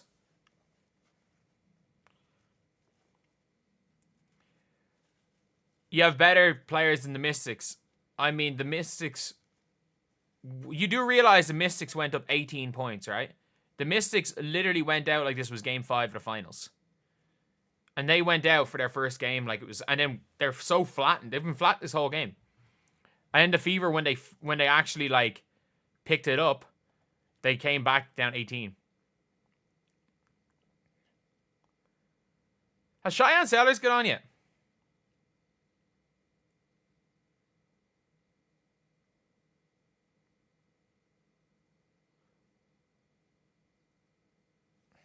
Don't mind it. And the Fever better cut. The Fever can't get her.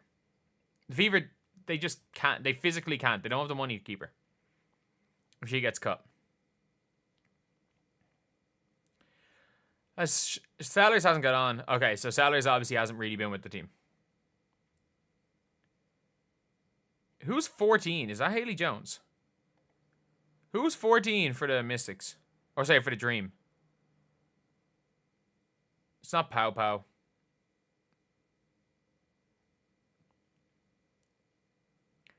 Clark is a point guard. Yeah. What happened the last play?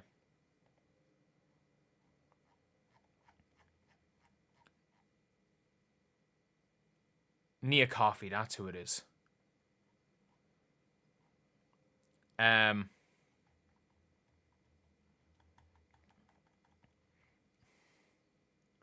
Atlanta's going to kill the Fever Saturday. It's preseason. They might. I don't care. There's no 14 Dream roster. Who shot? It was Nia Coffey who shot that 3. What number is Nia Coffey? Say 12. 12. Sorry, I'm looking at this on a small screen. I was confused at who that was who shot the 3. Whose mid-range jumper is better, Age or Caitlin?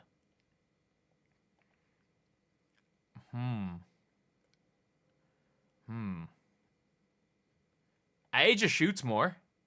Age just shoots more, but I think their percentages are probably even, to be honest. I would assume their percentages are very, very close in terms of their 3-point shot. That would be my assumption, is that they're very close. I could be wrong with that, but if I was to make an assumption, I would say they're very close. What does height have to do with mid-range?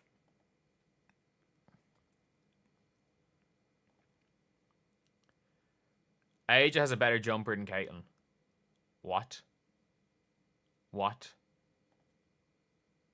What?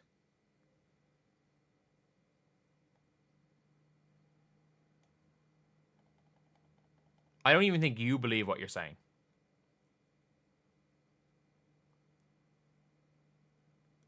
Caitlin doesn't have a mid-range. She lives in the mid-range. Yeah, but if you're looking at it as a pure percentage shot, though, like Age lives in mid-range. Age is so like I don't know why Age settles for the mid-range. Age going head down to her left is unguardable. Like nobody can stop Age going to her left. Age does not shoot 60% from mid. That's just that's factually incorrect. That is factually incorrect. If Angel Wilson shoots 60% from mid, it means she shoots a lower percentage on layups than Angel Reese. That is factually incorrect. Angel Wilson points per shot attempted was lower than Caitlin Clark's last year. Like, I'm just going to bring up her stats from last year. So last year, Angel Wilson shot 51% from the field. If Angel Wilson shoots 60% from mid-ranges, then that means she shoots sub 40% on layups. Like, we are not doing that. We are not doing that. We are not pretending that Angel Wilson is a worse layup shooter than Angel Reese, which is what you've just said. That is not. We're not doing that. A mid-range is...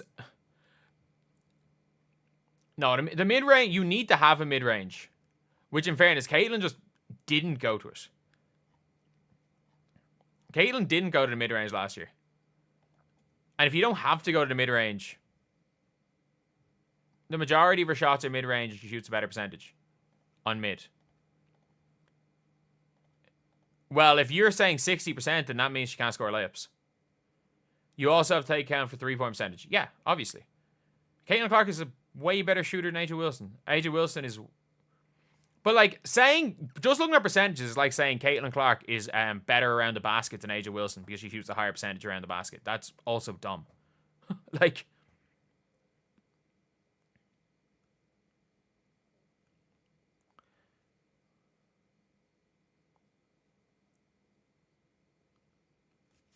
There's no way Angel Wilson's that bad inside the paint to shoot 60 from mid.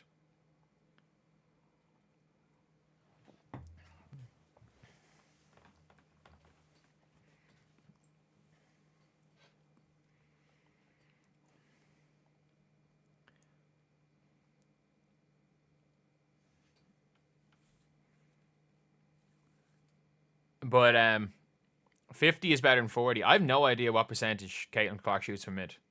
I actually don't. What we need is Caitlin and Age on the same team. If Caitlin and Age Wilson ever were on the same team, you would just surround them with a bunch of people that can just hit wide open jump shots and nobody would ever stop them. Imagine having the Caitlin Clark pick and roll where Caitlin can hit Age on the roll. Caitlin can make all of her own decisions, and if they're stuck, give the ball to Angel Wilson with 5 seconds to go on the shot clock. They would never lose a game. Like, a team they might win 40 games. They literally might win 40 games if you put the two of them on the same team.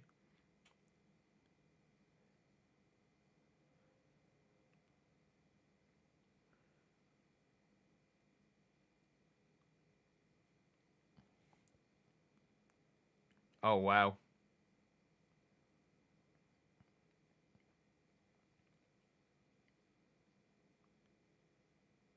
Oh. I think Lucy's got to play with her head up a little bit more. She's got to play with her head up a little bit more. She looks for her own a little bit too much. That is a problem. She does not play with her head up. Like, I assume she doesn't have an assist, does she?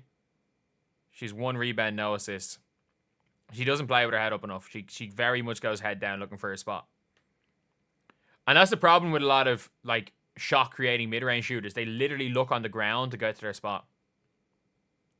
That's a good pass. Kiki, make the layup.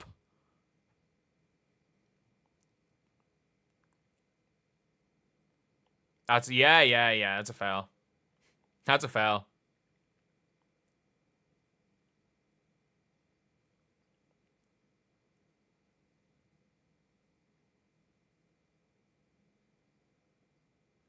Of course, you can get the offensive rebound and put it back, but you can't score the layup off Lucy Olsen pass.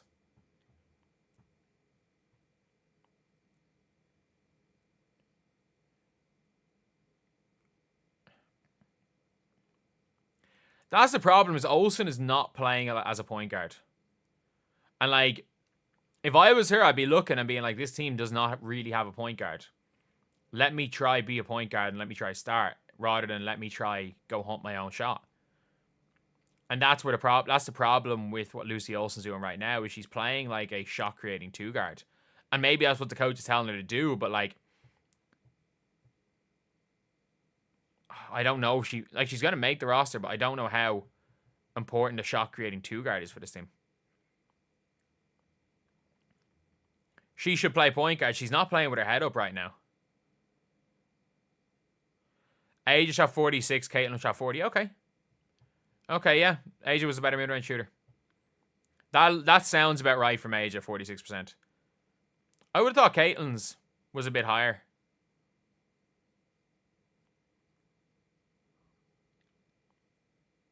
Angel outplayed Fee. Yeah, it was preseason. Letitia Amaher had the best game of any player in all of preseason. Or Letitia Amaher.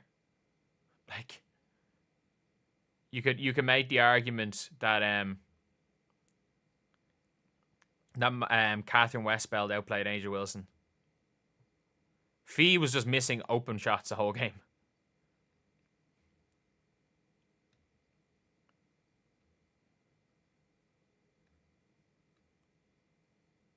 Oh.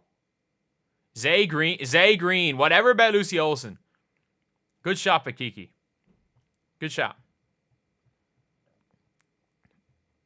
Kiki has had a good game here.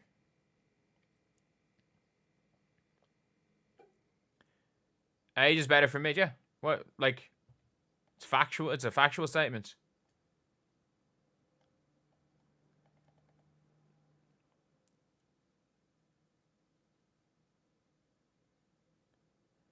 They have the receipts for Caitlin Clark, Aja, and other jaw dropping stats.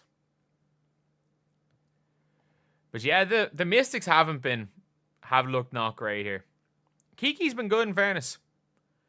I would say Kiki has been good. Prechtel's not been. And Zay Green's not at the races. She just looks like every time she touches the ball, it might be turned over. Will the Dream play Sellers? Depends on when Sellers got there and her injury status. But, like, the Dream going with their starting lineup. Like, Ryan Howard plus 23. Griner plus 21. I don't think they're going to play Ryan Howard the rest of the game. Cheyenne Sellers has not got to play yet. Like, even Sonia Citron hasn't really played much in the second half. I do like Sonia Citron, though. I really like Sonia Citron as a player.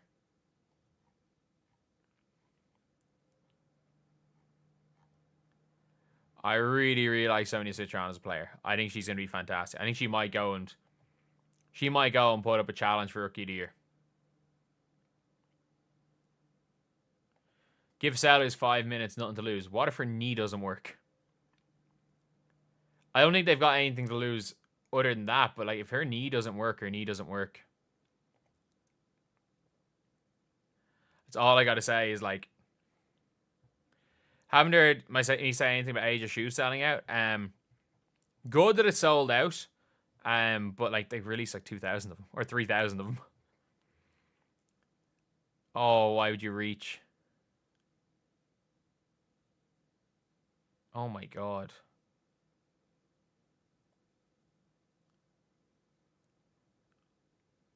Has Pau Pau played in the second half yet? Oh my god. Can Lucy Olsen just be a 1, please be a 1. You're not good enough as a 2 and to make it as a 2 in the league. The Dream should put everyone in. They're not that far. They're not winning by that much. But at the same time, they're going to in the fourth quarter. Pau Pau was on, just got subbed out. Fair. Just saw that there. So she didn't score in the second half. So Pau Pau started off really, really well.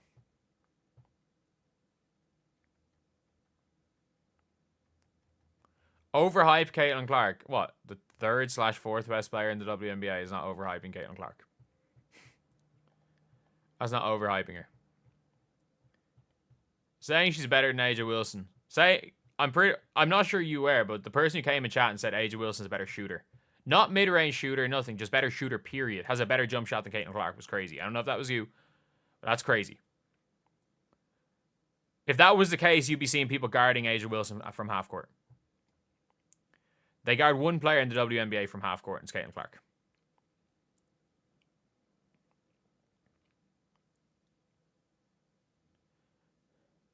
Oh, good defense, Lucy.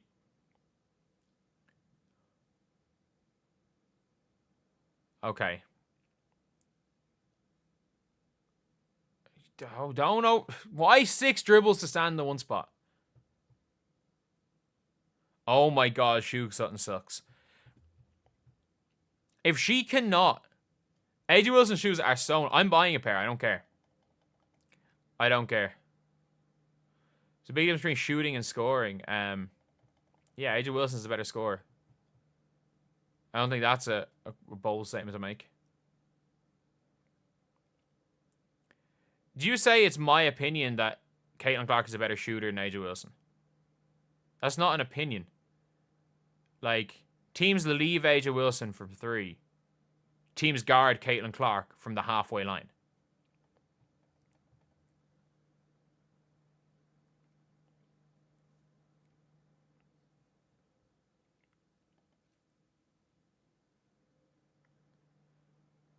But, Age's one of the most boring players. That makes no difference. Buy an Age shoes from DHK. No, I'll bite him. I'll bite him here. I'll bite him here. Define shooter. Let's not be dumb here. Let's not be dumb. Like, let's not be dumb here. That's like saying Sean Livingston's a better shooter than Stephen Curry. Let's not be dumb. Let's not play dumb here. Let's not play dumb. Let's not play dumb. Just because you shoot better from 3. Let's not play dumb. The 46% 3-point or mid-range shooter who does not get guarded from 3 is apparently better than the person who gets guarded from the halfway line. And shoots 35% from 35 feet. Let's not be dumb. Let's not be dumb. 46% from mid, 30% from 3, and every 3-point shot wide open. Let's not be dumb. Let's not be dumb here. Let's not be dumb. Reggie Miller. Yes, it's like saying Michael Jordan is a better shooter than Stephen Curry. Let's not be dumb. And the fact one's worth an extra point. One is worth an extra point. And if you're going to bring in mid-range, let's bring free throw shooting into it. Let's bring free throw shooting. 90% from Caitlin Clark. From the free throw line. AJ Wilson is a good free throw shooter. But about an 80% free throw shooter. Good free throw shooter. Actually, she got 84% last year. That's very impressive, to be fair. Mike is a better shooter than Curry. All right, you're trolling. You're trolling. It's fine. It's fine. Let's be honest. You're trolling. We're all good. Let's not overreact. We're trolling.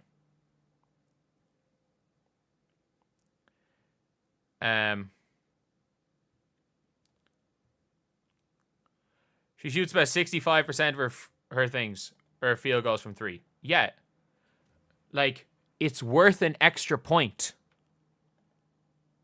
It's worth an extra point. Like, are we... Like I might have to get I'm gonna bring out the calculator.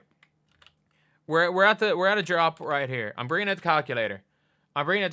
So let me just go points per shot attempted for Aja Wilson's, Caitlin Clark's 3-point shots versus Aja Wilson's mid-range. Points per shot attempt. So for Aja Wilson's mid-range, 46 by 0.46 by 2. 2 by 0.46 equals 0.92 points per shot attempted on her mid-range. And Caitlin Clark Wash shoots 3 by 0.33 equals 0.99. So it is a more efficient shot. And also, a Caitlin Clark 3-point shot generates 100 times more gravity. More in points per shot attempts. And also draws more gravity, which has to be taken into account as well.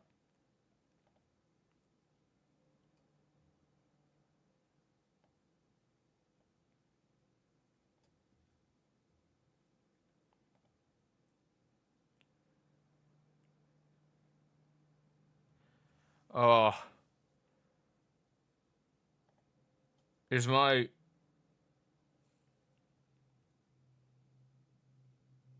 Oh my god.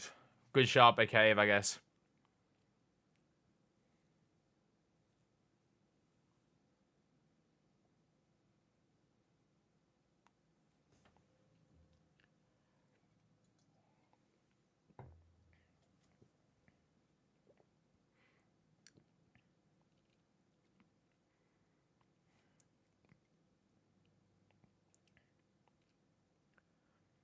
Why are the Mystics going out with like some of their starters? You're looking specifically at the efficiency of mid-range. I'm sorry, but I don't care about the efficiency of the statistically worst shot in basketball. And I'm not saying that having a mid-range is bad. Like, the more things people have in their game is good, and it's better to have a mid-range. Not... Oh, come on, Lucy. You can do something here. Oh, Jesus. Nearly got knocked out of play there. Good screen by OLSEN. There we go. That's an assist for Lucy OLSEN. It's about time.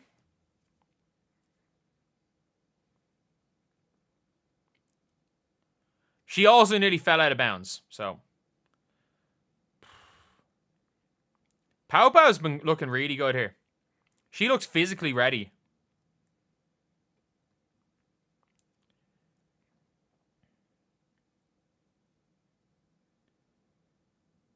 Angsler for 3. Why did the Fever let her go?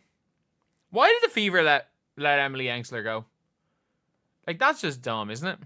Why did the Fever let her go?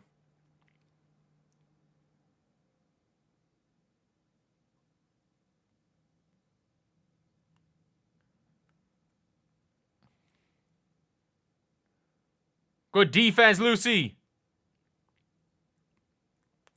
Good defense. That's what we need. The Fever waved Alana Smith. Yes, the Fever waved Alana Smith. They wouldn't have needed Natasha Howard, the perfect player to play alongside Leah Boston. The Fever, the first thing Lynn Dunn did was wave Alana Smith. Then she waved Emily Angsler, and then she waved Celeste Taylor and kept what's her name on the team. Oh, Saxton, that's who it was. And then gave Katie to a max contract. Yeah, but like they're playing, it's Mystics versus the Dream Bench. Okay. Lucy OLSEN is 1,000,000% not playing the 1. She's just playing shot creator role. I mean, to say that Lynn Dunn has not been great for her career is wrong. Lynn Dunn's been fantastic for her career. However, that's all I'm gonna say.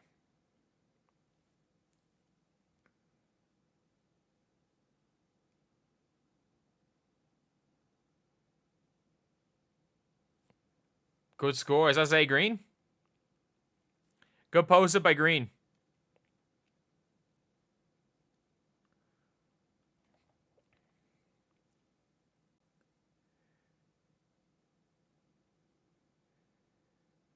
Oh, Lynn Dunn was horrific as a G. Oh, she was okay with I think she was... I think she did some work with the Storm team.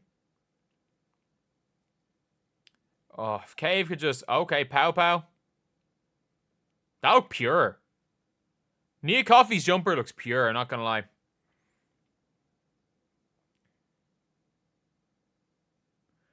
There were a lot of great players from the beginning. Blamed the NBA for the suppression. If it wasn't for the NBA, the league wouldn't exist anymore, so... So you can't really blame the NBA for any of the negatives. Oof, unlucky. They moved Lynn to an advisory role. Oh yeah, Lynn Dunn. The only reason she didn't get fired is because she's a legend. And I knew the second that she was gone, that Christy Sides getting fired. Good defense, Engsler. Nia Coffey's looked really good here, albeit it's against the bench.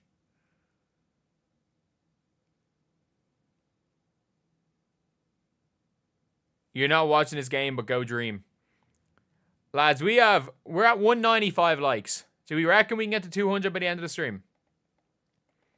Do we reckon we can get to 200? There's 286 of you guys in here.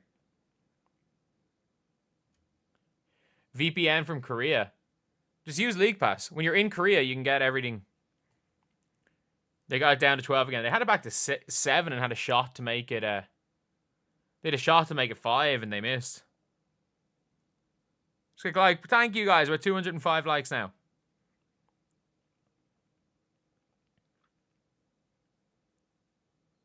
Oh my god. Zay Green.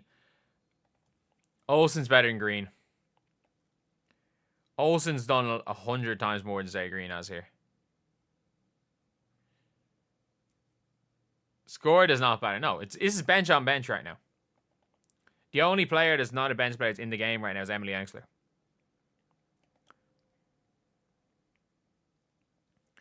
Jordan won 6 championships with the mid in the year of 2025. Nobody's winning a championship without the 3-ball. Or, sorry, no mid-range specialist is winning a championship in the year 2025 that shoots as badly as Jordan did from 3. And yes, if Michael Jordan played in today's age, he would extend out the 3-ball, he'd work on a game, yada, yada, yada. But you can't... Like, there's a reason why teams don't shoot the mid-range anymore.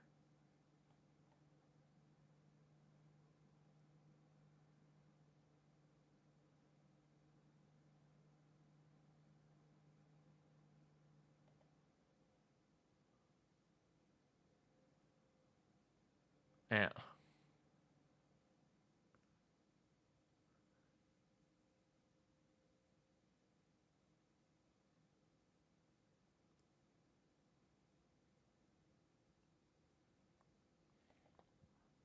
I mean, like I said, well, geez, we're at 217. Fair play. Stop putting Lucy in the corner. She's not playing the 1.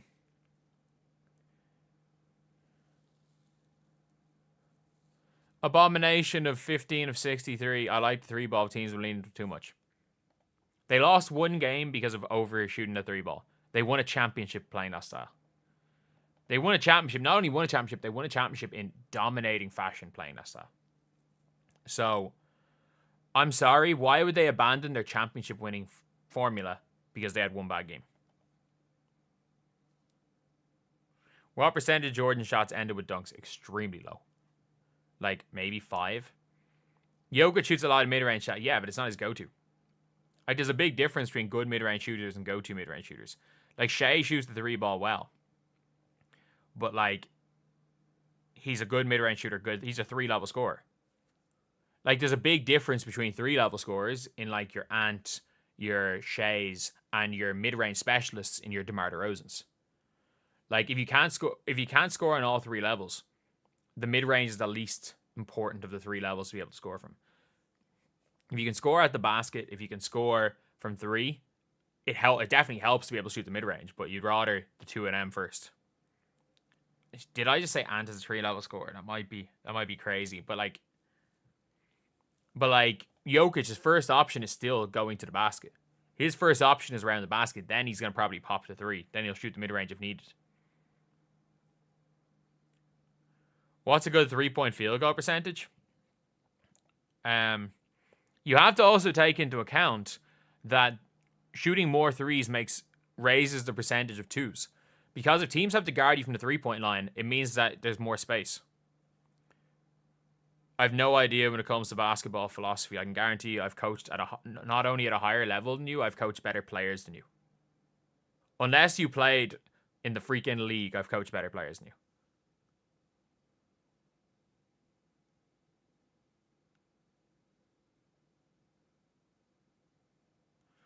Melbourne's level is very low. Don't know if they should be in Mystics. Jade Melbourne is better than Georgia Amore, so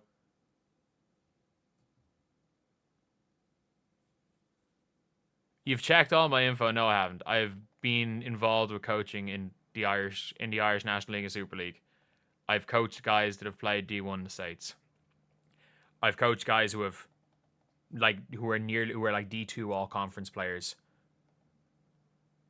I've coached guys that played high level pro over in England, Italy. Like, that is a fact.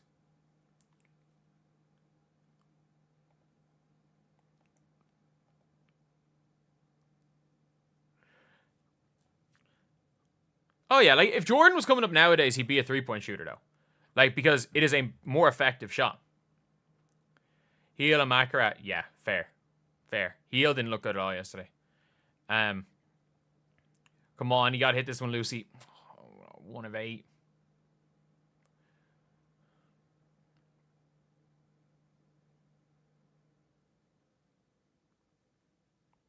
I have no idea what you've done as a player. You're in a WNBA chat complaining. Like, what level did you play at? And the fact is that your response isn't I play this level. Your response is you have no idea what I've done, which means I know what you've done. It's probably less than me as a player as well.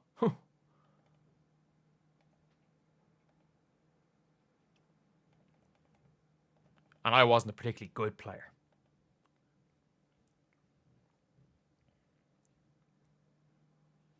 If it was more effective to play to midi teams, would still do it. Yeah, of course. Like, you have to have a mid-range shot. You have to occasionally go to it. And obviously the NBA has gone so far away from it. In the playoffs, especially, you need to have someone that can hit it. But like, as a player, probably better. Like, as a player, laughing. What level did you play at? What level did you play at? Good take by Kiki.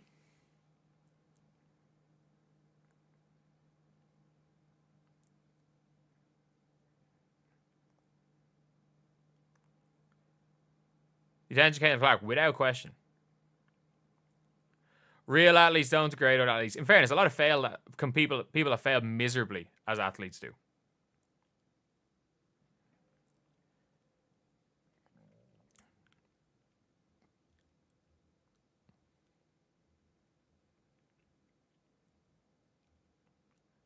Oh, wow. Oh, my God. The Mystics bench does not look good. It's become more guard-centric basketball. I actually think it's almost the opposite. You're seeing now, it kind of is becoming more guard-centric, but you're literally seeing guards being the size of what bigs used to be. Like, you're seeing 6'7", 6'8" wing guards that are just ridiculous. Like, again, like Cooper Flagg is not a guard, but he does everything. You're looking at this draft at what thing Ron Harper's kid, Dylan Harper, can do. Is Kiki okay?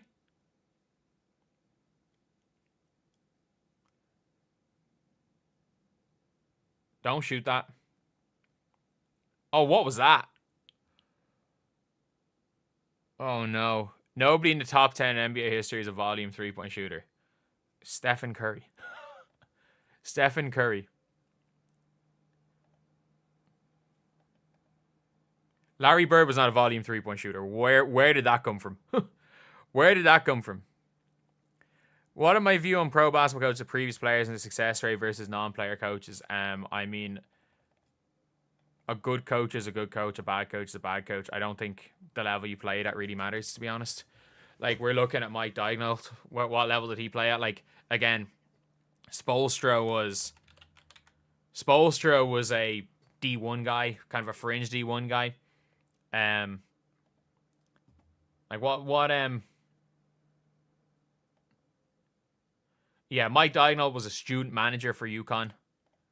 Like, and then he's one of the best coaches in the world. The Van Gundys played D3. Spoelstra, the film guy, yeah, but I know, like, Spoelstra played. Spoelstra could play. Like, to say Spoelstra couldn't play is crazy. Spoelstra was D1 level, which is, again, your top 0.5% of players in the world, what Spoelstra was. Like, I know Taylor Jenkins, I'm pretty sure, just was coaching and he worked his way up through a lot of teams. I don't know what level Brad Stevens played at. Like, there are good coaches in both sides, but then you're looking at some, like Steve Kerr was, Steph Curry's in my top 10. Yes. Oh my God. Oh my God, yes. Stephen Curry is, again, you guard the guy from the halfway line. Like people, if the Warriors played that offense, the offense that they played in with the ball movement in the 80s, people would think it was witchcraft going on. Of course Steph Curry's in the top 10. You're crazy. Just because he's not an ISO scorer, which has been proven to be one of the dumbest ways to play basketball. Like, Steph Curry, just for his gravity alone. Just for his gravity alone, that you have to follow the guy around the court, turning everything into 4v4. What level did Brad Stevens play at, actually? That'll be an interesting one.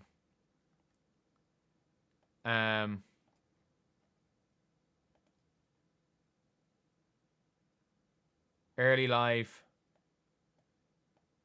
Okay, so he played D3. Okay, he was good. He was pretty good. Oh, maybe not. He was a decent D3 level player. Yeah, Brad Stevens could play. Game is different now. The game is different because of Stephen Curry. Like, Stephen Curry literally was so good he forced the game to change. Stephen Curry played in the dead ball era and was so good. And he and his team were so good that the literal game of basketball changed. Like, what are we talking about? Being like, oh, it's a modern era. Yeah, the only reason the modern era is a thing. That's my opinion. So you're trying to say that that the dead ball era did not end because of Steph Curry? Was it those Atlanta Hawks in 2015 that changed it? The game literally changed. And maybe you can argue it wasn't Stephen Curry, but it changed because of people trying to beat the Warriors. Mike D'Antoni and what they did in Houston by just literally saying, we're only taking threes and layups. Screw all of that. And then they nearly beat the Warriors. That probably changed the game more than anything. So yes, maybe Steph didn't try to change the game, but trying to beat Steph did.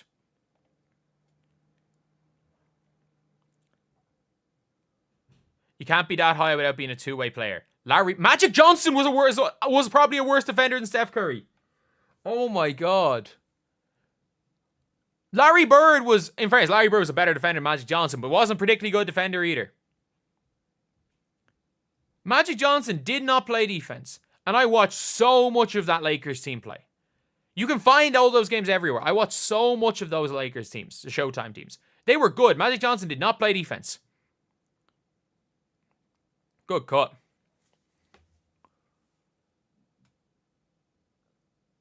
Bill Russell didn't play offense.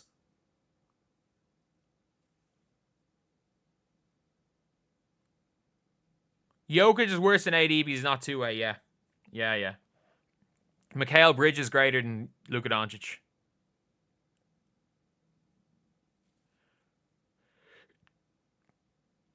There we go. At least it's another assist for Lucy. Not good game for her.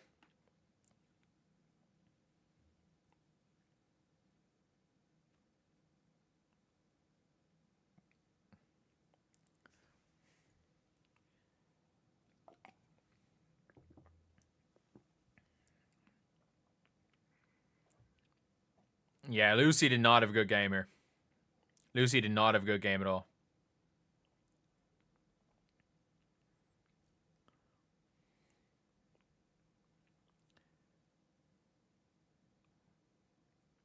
How old am I? I am 28, and I'm from Ireland, so we didn't have any basketball on TV. So the only basketball I watched was what I could find on YouTube, which even in my teens growing up, All I did was watch ball from the 80s, from the 90s.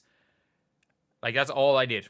Because the only other basketball I could watch was the Irish League, which is a low enough level that I ended up playing it. That is how low a level that is. Everyone's trying to be like MJ, of course.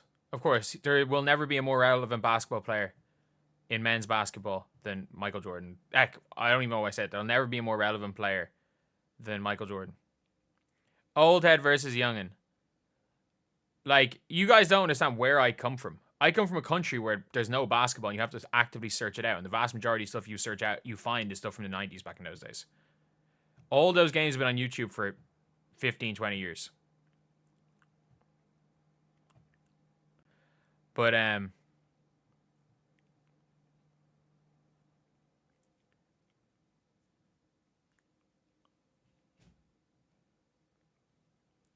most famous athlete in Ireland, Conor McGregor. Like, most famous athlete in general, I have no idea. But Irish athlete, Conor McGregor. Magic was a good defender. I'm telling you, rewatch those games. Rewatch those games without nostalgia goggles. Magic Johnson literally guarded the worst player on the other team. Every game. Like, there's a reason why they had Michael Cooper. Byron Scott could play a bit of defense. Even when they had, like, AC Green in their team, Kareem guarded their big. James Worthy was a better defender. Like, there was... Magic literally guarded the worst player on the other team. And a lot of the time, got cooked. Oh, you got OLSEN. Okay, defense by Lucy. Real struggle from Lucy OLSEN today. A real struggle. Like, this would be... If she's not going to make... I assume she's going to make the roster, but... Oh, I don't know. Like, she's been okay on defense. She's been okay defensively here. She's been absolutely okay on defense. But that's all I can say. I can give her is okay on defense. Yeah.